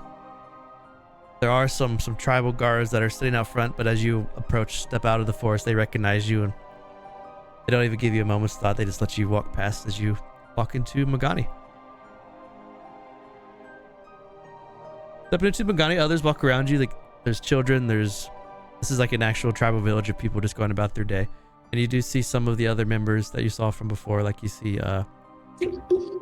Chetin is walking around. Kavor is walking around. Tad, Tamaka, and Mazali the troll are both absent for the moment. They could be out in the forest or somewhere around the village, but you're walking up to the witch doctors. You go into the shack where you saw Witch Doctor walk off. Yeah. Is there anything you want to talk about before you step up, or do you want me just to throw you in there? I'm just really glad that they haven't checked the actual tunnel, the cave that they found us in. You know what I'm saying? Yeah. That'd been definitely troublesome, but let's keep on going.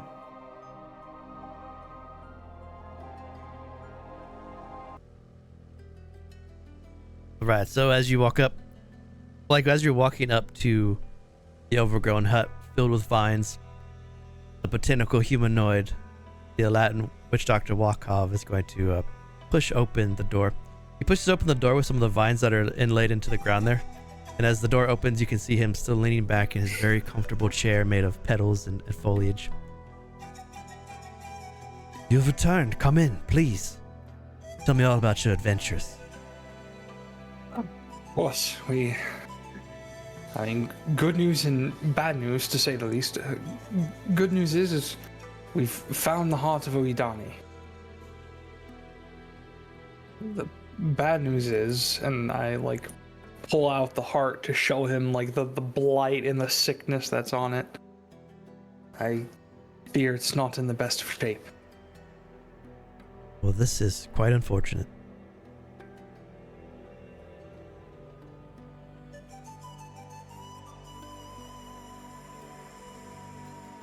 Can I hold it? Of course. And I hand it over to him. As you put it in his hand, he looks at it for a second, and for just a brief moment, all four of you give me an insight check. I feel like this soundtrack is totally 90s, Karate Kid. Insight check, you said? Yeah. I'm gonna need you to go out there and wax off. Yeah. Bulu and Saipha, for a brief moment, you get the sense that Witch Doctor Wakov has to resist the temptation to eat the heart as he takes it in his hand.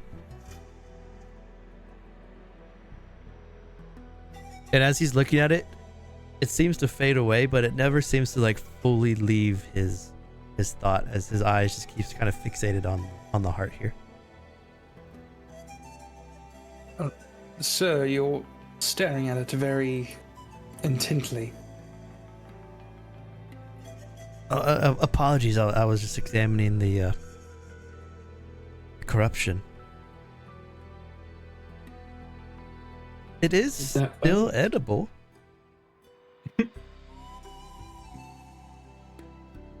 Although I'm afraid it won't give you as much of a boost as one would hope, but it would still provide some power. Is it merely sickly, or is it corrupted?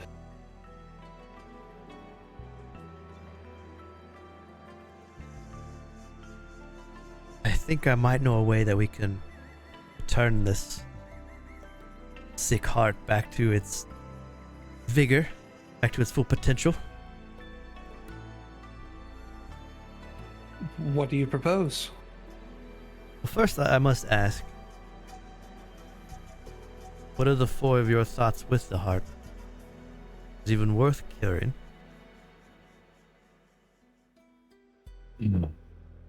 That's actually a great point. If it doesn't bring people up as high up the chain of Well, I was godhood, gonna do that, then but do we really fine. need to fix it? Wouldn't that just invite more people to want to consume it? It's fine. I suppose a better question would be, what adverse effects to everything would there be to destroy it?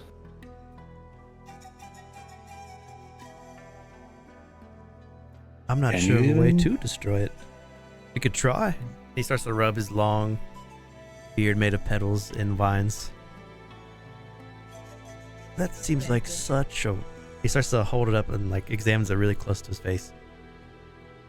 Waste. Well, I don't think we should break it at They all wasted or the destroy it. service on It's one of the last gifts of Al Nadoon. I feel like that would be a mistake, a disservice to him. Wakov, do you mind if I take the heart back? I could give it back. You could leave it here and I could keep it safe as well if you have to go back out into the jungle. Nothing against you, sir, but I feel most comfortable with it in my possession.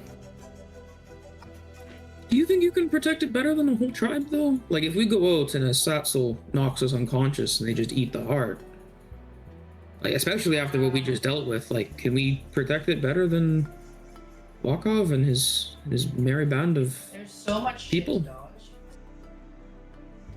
It's not a matter of protection, it's a matter of temptation. You saying you're tempted by it? That's even bigger reason not for you to keep No, it. I'm not tempted by it at all. Quite the opposite, in fact. It's to prevent anyone from potentially having temptation. Not to say that our good friend here has any ill intentions, but again, it's just the idea that a non-zero chance is still a chance I don't feel comfortable taking.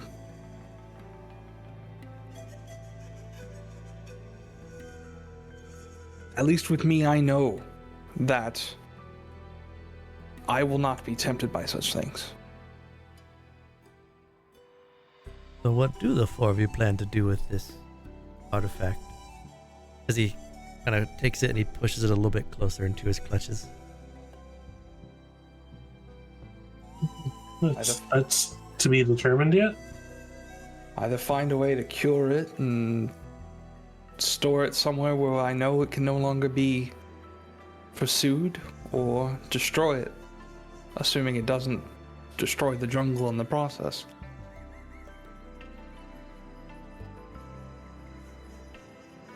But the four of you say that I have been very helpful and may even be one of your friends. I I don't think I've known you long enough for you to be a friend. Like a work acquaintance, perhaps. Erlem would be nodding his head. Well, yeah. Feeling a kinship with Wakov. Would you say it's safe to say that I also should have a vote in this? Well, I mean, possibly, but you also didn't want to join us to get it, and you kind of just told us to do it. Yes, but And now you could have done it the whole time, but you said you couldn't. I think he should get a vote. Because there's 4 of us right now. And he'd like break any ties that might happen when we start voting. So like it would just kind of like future-proof any conversations we have. Should we go and let him have a vote before or after he goes and tells us more about himself?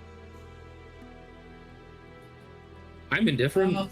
I'm down with the vote either way.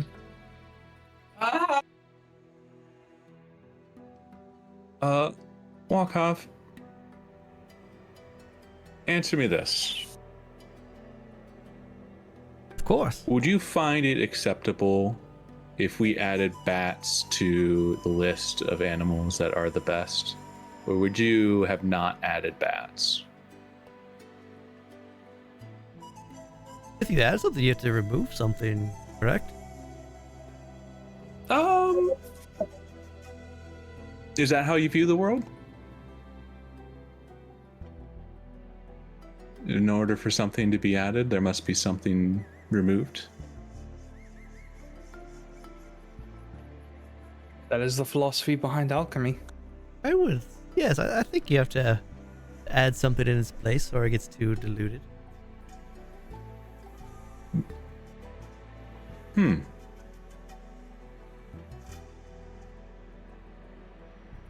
What would you remove then from the list? What were the choices again? We have wolves at the top right now, and I probably made the executive decision to push them up. But then right after that, there's obviously frogs, spiders, I and thought snakes was second. Nice. snakes. Well, you know, I made another executive decision to make frogs next, and then snakes, and then turtles, and then spiders, bats, and then mosquitoes.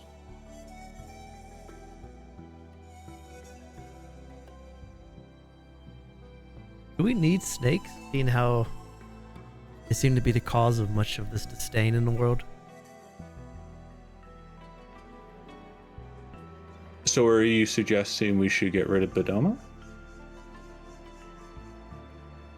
I mean, in my view of things, she's trying very hard to right her wrongs. But maybe if she didn't have to have the weight of what she must deal with, she would be able to right her wrongs quicker. She does have a very important job. So you're saying we should... Your vote is to fix the hearts and then give it to Qualteth, if I'm making that assumption for you. Either that or fix the heart and give it to Bedoma. That would just give her more responsibilities, wouldn't it? I'd give her the power to cover her responsibilities. I think I might wish to speak with this Qualteth first. Curious of his opinion on things. I'm sure they must be quite in line with Almadoon if they spent all that time when he popped. That's what my sister used to say it as. Melding that consciousness, I'm sure if anyone is going to be the way that things should be, it would be Qualteth. Very well, if we do want to go and speak with Qualteth, that's fine. Have differing perspectives on the matter either way. Heart, please, and thank you. What if I were to take Bedoma's place? Do you want that job? Hey, aren't you just a witch doctor? But eating the heart would only get you to a demigod if it was actually in good standing. He's gonna smile and just for a brief second, his long frog tongue's gonna come out of the Aladdin's mouth. He's gonna quickly roll it back in.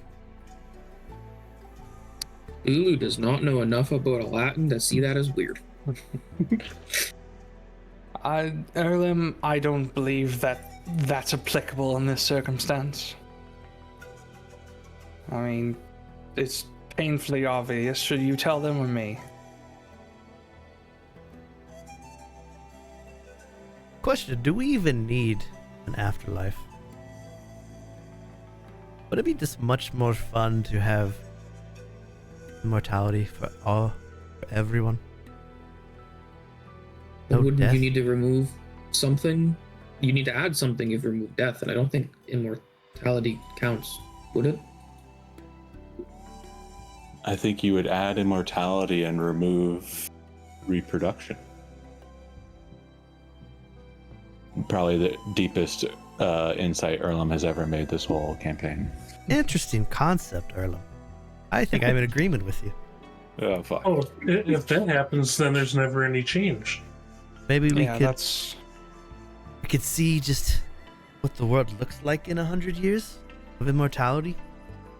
What could be accomplished? Will there even be war?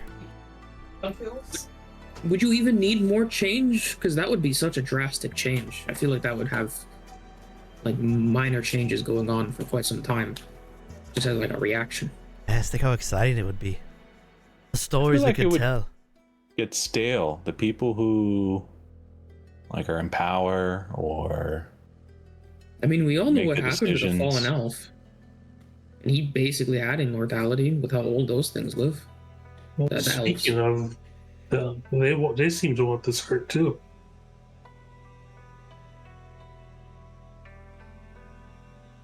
Is that what you think we should do? We should give it to Wise Terrano, the fallen elf? See what he makes the world? Oh, not at all. It would be dangerous and terrifying, but interesting.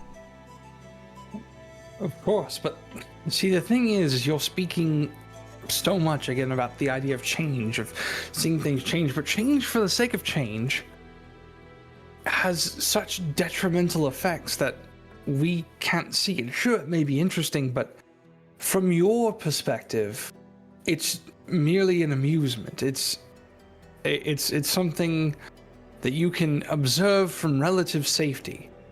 But for us, we have to live with those changes, good or bad. So if it's up to me, I'm going to make change that is good. Or no change at all. If you're worried about danger, then we can just make sure no one can die. We can have our immortality, prevent reproduction, and everything will be safe for everyone. Well, there's other dangers than just death, enslavement, imprisonment, torture. You don't have to die to be in danger. I was say, imagine being tortured for the rest of time. Or That enslaved. doesn't sound that fun. Or worse yet, imprisoned. You may be invulnerable to damage, but if you're stuck somewhere and have no way to escape, then that's forever. Until the rocks themselves give out. So I need to... So when I eat this heart, When? No. I need a way to make sure that everyone can turn into mist and disappear and reappear. I'm Escape like pod. gonna get up in his face and try to grab the heart from him. He's gonna snap his fingers and hold you. I still feel like Qualteth just makes the most sense. The Wulu are Give for that to me being- right now. I think you might want to start helping my decision, or I'll remove your lips. I think he's picked up on the Bulu grasp pretty quickly. If you're saying it's a decision, but it has to be the decision you want, it's not a decision.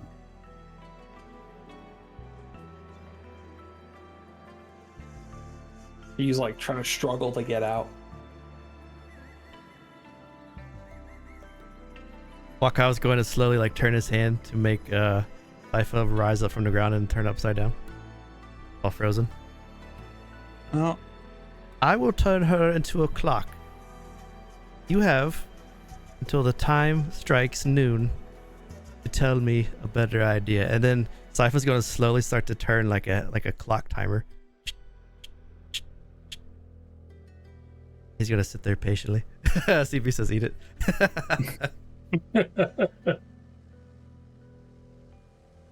Do you, if you are what it seems you are, do you truly want that much responsibility? I wouldn't want that.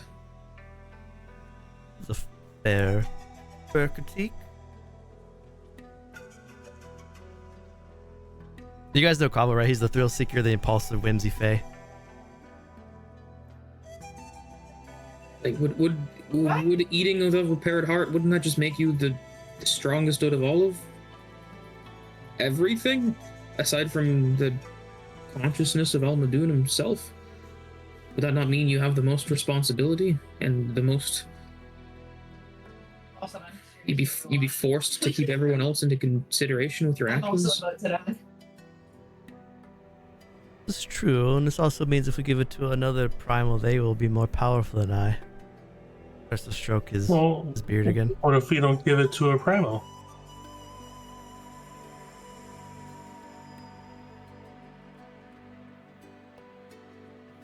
Why don't we find a way to fix the hearts and then give it to Almadoon. If we put it in his consciousness, if we can find like a tangible part of that, couldn't we just wake him back up?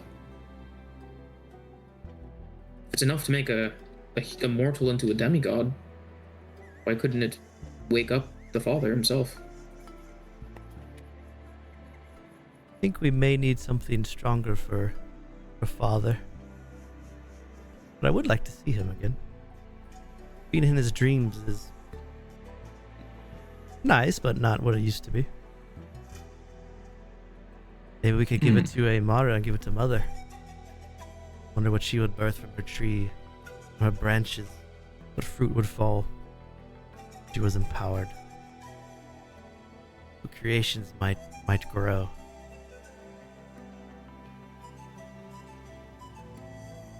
Do you really want a mother who's so powerful that she can stop you from having fun? Is that an us question, or are you asking yourself? I'm just thinking out loud. At this point, Saipha would have turned to about 3 o'clock. She's floating in the air. Well, why don't Check. You can still talk, but he's just floating. Why don't we go back a step and we start talking about Bedoma again? If Bedoma needs a rest to fix their problems and the things that they have done, why don't we just free Qualteth? Someone else take charge of that domain, one that we can trust because they're a Wular.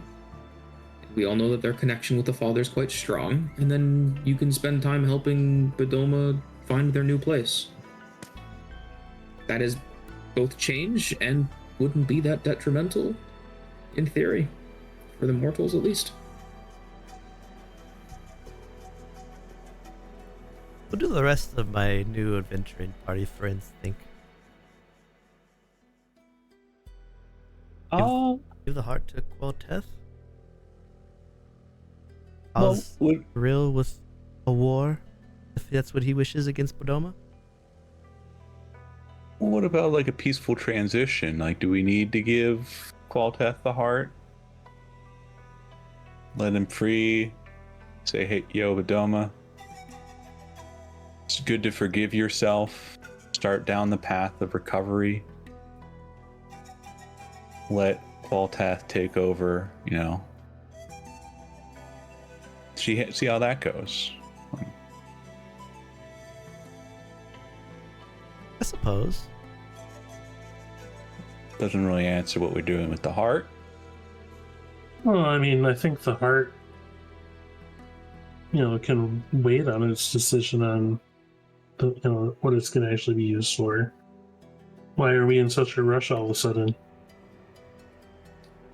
That would be because of that, and Bulu's gonna point at the fucking clock that used to be our companion floating in the air. Right, but that is my thought, is why do we have to make a decision now when there still is, time, notwithstanding, our friend Saipha here, even after the fact. What if we give it to my good friend Calator, the father of the forge, and rise him from a demigod to something greater?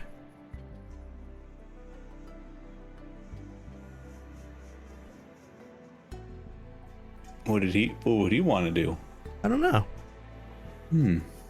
That's why it's interesting. I understand why you all are such worried about Qualteth. I mean, as am I. Well, how about this? You give us the heart back. You said you wanted to talk to Qualteth. How about we hold on to this while you talk to him, and then we can reconvene after.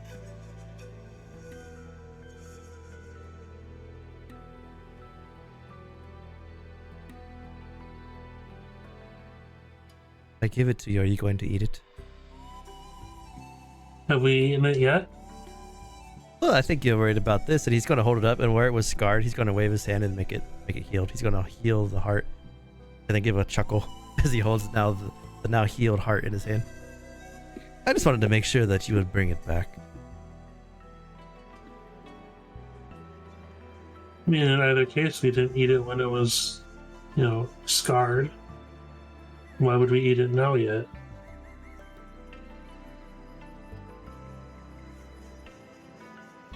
Your friend here might want to eat it. Just try to break out of this grasp, and now Saipha's upside down at 6 o'clock.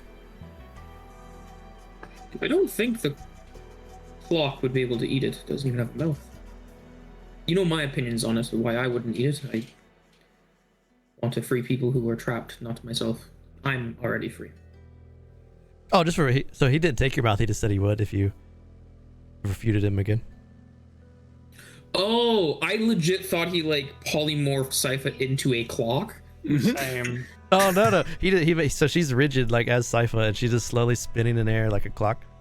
Oh, But okay. he said that he would remove her mouth Somehow if she more backtalked him. terrifying. Yeah. She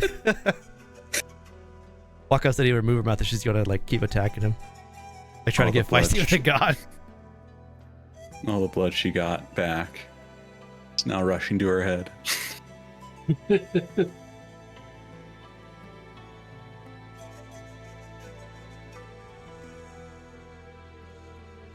Well, do you have a way to give it to us but not let us eat it?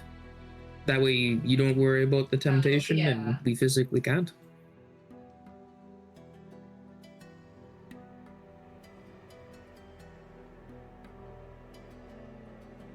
We could take it back to its home, I suppose, but that would be counterintuitive. Like No, not more pass into it. mobile. A big You have a color of it? weightless box or something.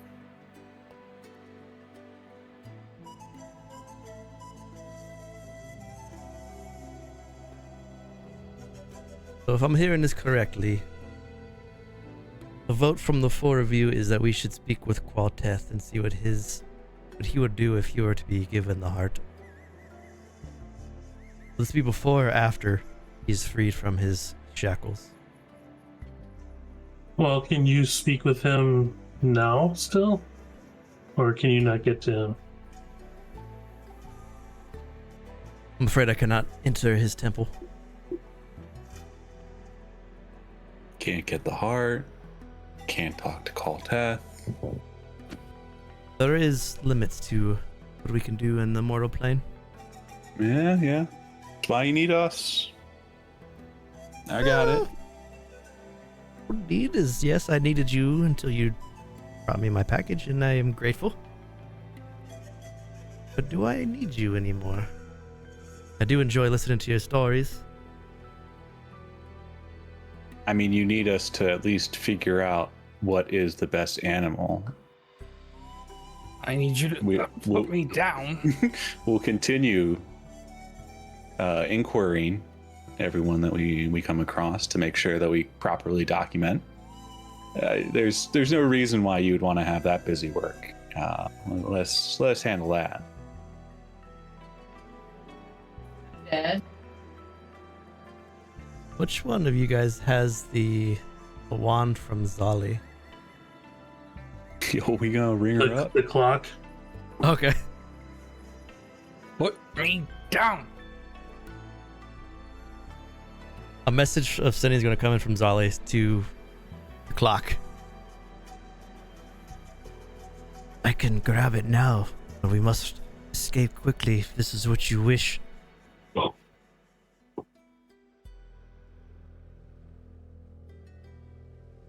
As he said that, Wakov's going to give a laugh and he's going to snap his fingers again. Saipha's going to slowly float down into a nice comfortable bed of foliage and bush.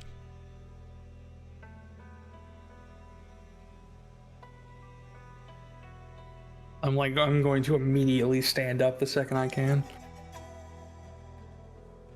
And like dust myself off from all the little twigs and dirt that are.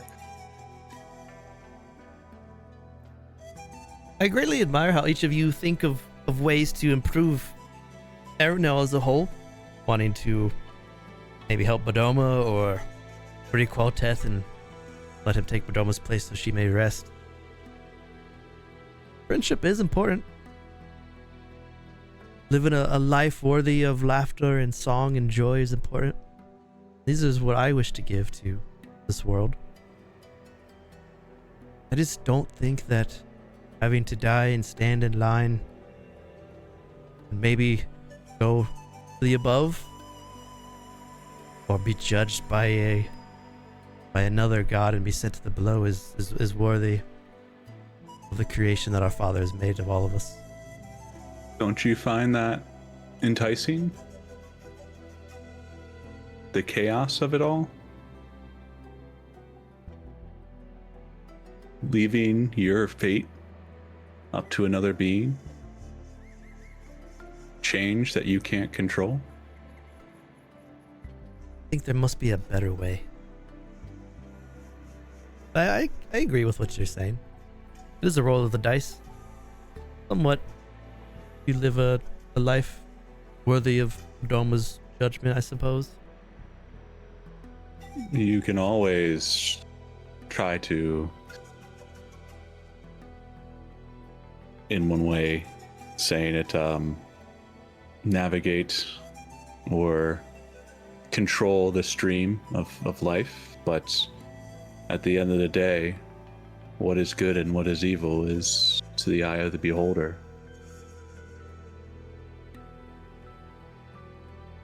As that beholder despawns and just destroys us. The four of you really don't want to live forever and be free of pain? No, I don't think I'd like to live forever. Well, with my experiences in life, even if you were immune to pain, someone will find a way to mess with you. I wouldn't be here without the pain, without the hardship. And, well, I wouldn't want to have it happen again. I don't think I would want to change it. Because I'm proud of who I am now. To expand on that idea, a quote I had heard from one of my masters before is that wisdom grows only from pain. That we as a people grow and change and better ourselves specifically because we experience pain. If we remove that, we remove change itself. We remove the wisdom and the initiative to be something else. Be better, be worse, be anything other than we are now. So by removing pain in any form is by its very definition, paradoxically, removing change. It doesn't add anything. It only removes a key part of life itself. The end of it. Yeah, I see what you're saying. Feeling pain one day enhances the joy that you feel during the next. Makes you appreciate it. Fine, I will not eat this delicious looking heart. He's going to put it down in one of the vines, and the vine's going to slowly outstretch to the four of you to grab the heart. If no one else grabs it first, I'll just Go for it. Yeah, I'll slowly take it and put it back in the satchel. You were literally a clock. Might as well. It's given me much to think about. As one of my tenets, free the world of useless restriction. And I always felt that death was a useless restriction. Maybe there is. Maybe it's time to add more chaos to what it is to be a follower of the Bard Prince.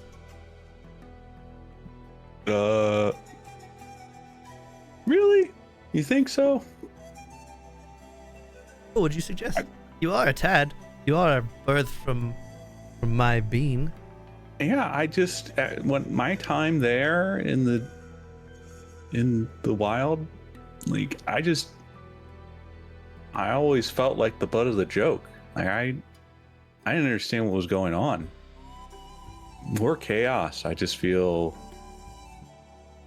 completely like I just wouldn't feel like I would belong where it just feels natural to be. It's quite the position to be in.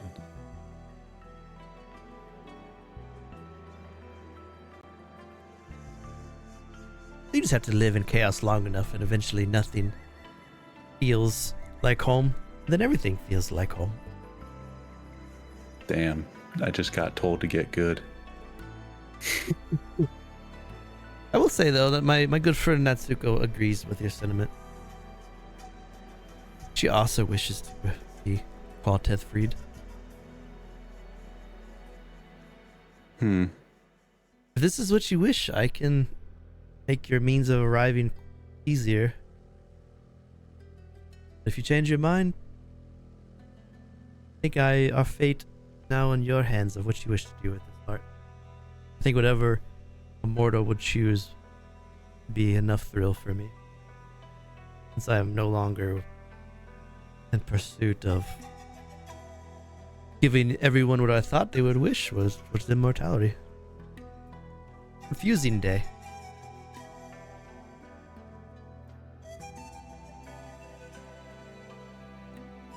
Do you think if I asked someone else that they would wish for immortality? Is this just a band of the wrong adventurers to ask? I'm sure there are a lot of people who would revel at thought of never dying, but as someone who has seen myself die many times before, it's necessary for the right nudge, I should say, that sometimes you have to accept that there are inevitabilities and that the world will go on without you. But it's up to you to make a difference now instead of waiting for the right time. And when you've got all of time, you'll never stop waiting. You know what could be fun? You know, you could start up a survey and ask people. But as a little chaotic gremlin you are, you could just do it randomly. Just show up. Did you call me a gremlin? He snaps his fingers. And he starts to float in the air. Don't speak to your papa this way. It's a term of endearment. I swear, I heard it in the wild. Someone said, "You're a little gremlin. I love you." Oh. And I picked it up. That Isn't that what that means? I'm so sorry. He's gonna let you fall down. What a recovery! Oh my! What if I put this to the test in my Dome of Legends? What? It's where I take, or some would say kidnap, but I prefer to think invite is the proper term. Groups of 4, and we let them all scurry about in my Dome of Legends, and the last group standing is victorious, and the rest die.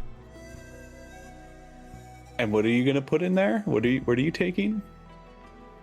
Different adventurers, people that want to join in on the fun.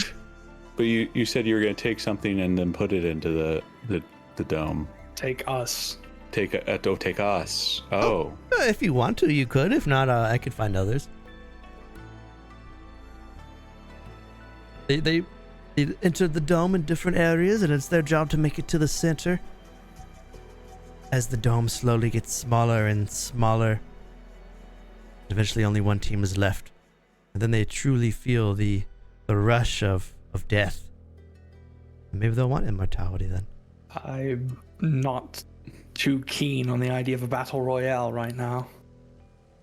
So if you look at if you go to Discord, there's a World of Erenel channel. There is actually a Dome of Legends for Bravo. That was going to be an event where he airdrops a bunch of groups in. Where are we dropping, boys? That's an actual event. It's going to be a week-long event with like 4 different games. That could be like an exit survey, definitely. You know, the one group. Do you want immortality? They probably say no because they already won. So, you know. Or I could ask the 4 that are going to die right before they die. They wanted immortality.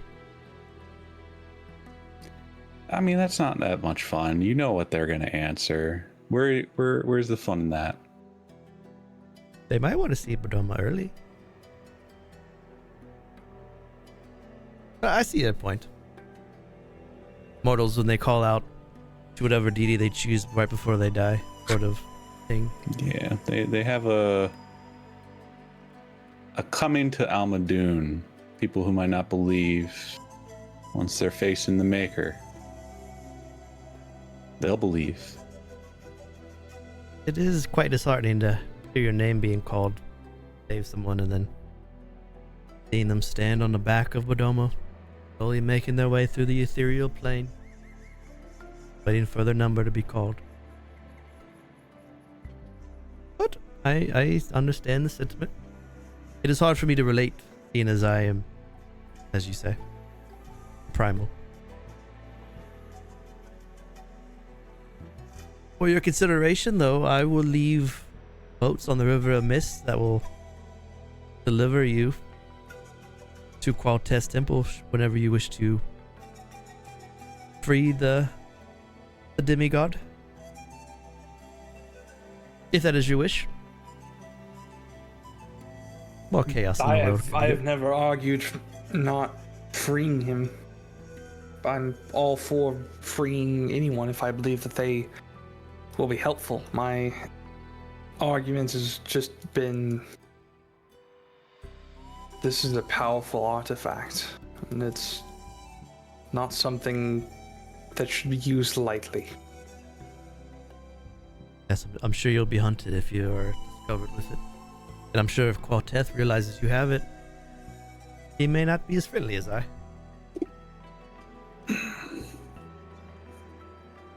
That's something we'll deal with when it comes to it.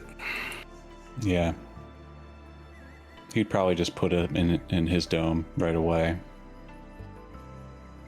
What a rascal. It might just pop your skull like a pimple. What's a pimple? You see, it's this thing that comes with bacteria, gets on your skin, and it makes these little red bumps. Kind of like mosquito bites. I've seen those on humans. Is that what those are? Now, don't remind me of my teenage years.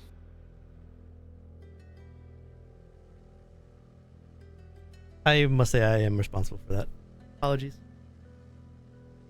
Oh, fuck off. It's funny to see the He's- chaos of the younger years. Definitely not. Sorry.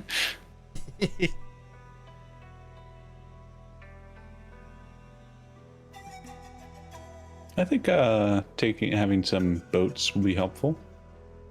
If you can arrange that. Of course, they will be waiting for you at River's Edge.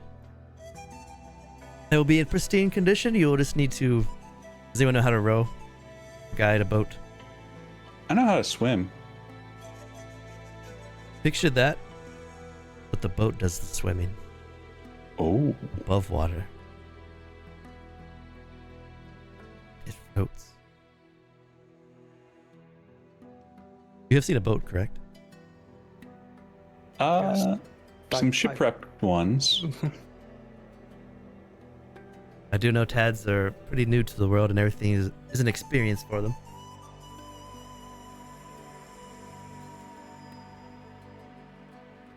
Yep. Well, with that, he Oh. walks up to Saipha and he's gonna like smack some of the branches off of your legs with his Latin arms.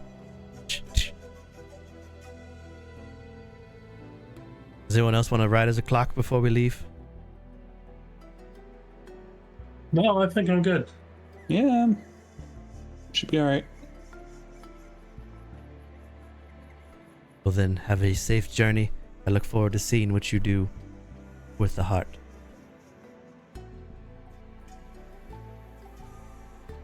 I hope you don't disappoint. And she says, like, as sarcastically as possible before just walking out.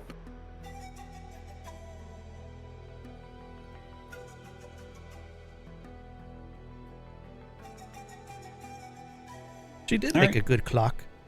I'll see you all later. She did. See you later, Papa. After we talk to Qualtef, do we come back here, or will you meet us there? She's funny. Like, I think I'll see what happens, and if I need to intervene, I will. All right, I guess that's an answer.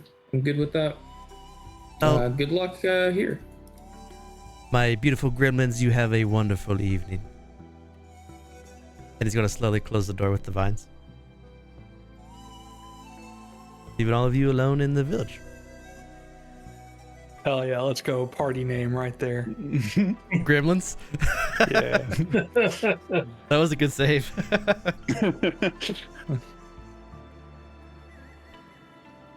Them damn deities. Why do I feel like that was how that was supposed to go the whole time? I don't think he wanted it. I think he just wanted us to like truly know what we wanted to do. Yeah, I feel like I don't truly know what I want to do. Come in already. Ukava is all about the immortality stuff, and he doesn't like death. That's like one of his big things. This is very fair. He likes chaos. Alright, it's a good point to stop for the night. This is the thing you guys want to discuss as a group before the end of the game. So who's gonna eat it if we don't like? Well, I was gonna say, so the boats are gonna always be there, right? Yeah, the boats always be there. Whenever you guys want to go. So east. we can go on to like our other way first, and then come back to. Yeah, we do need to go and help that one man's brother. You would also know Zali was watching you. Yeah, it's right there. So she knows that we have a heart. Yeah, I don't.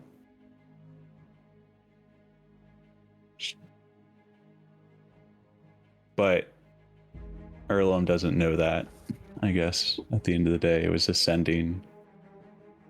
Yeah, it'd only be for Saipha, depending on if she wanted to tell everyone. No. Yeah.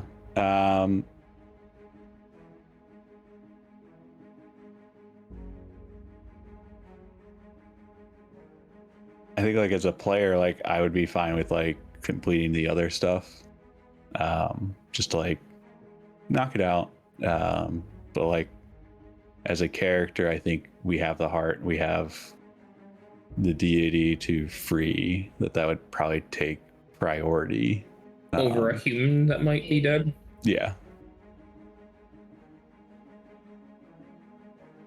Also give you guys another option. If you wanted to go all the way up to the Nevermore expanse.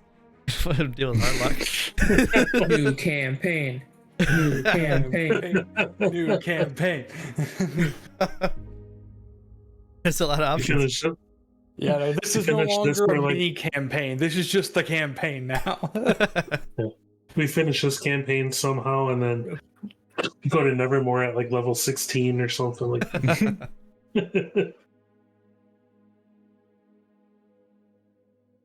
That's something to think about. We'll get off the stream here, then we can chat a little bit after the game, so I can get the stream offline. Always take Okay. Hey, thanks for watching, everybody. Hope you guys enjoyed it. My next stream is tomorrow night with Draconic or Dragon Incarnate Session 3. Well, they're looking to maybe free a djinn that is used to power Antioch and provide it with water. Okay, see you then. Hope you had a good time. Have a good one.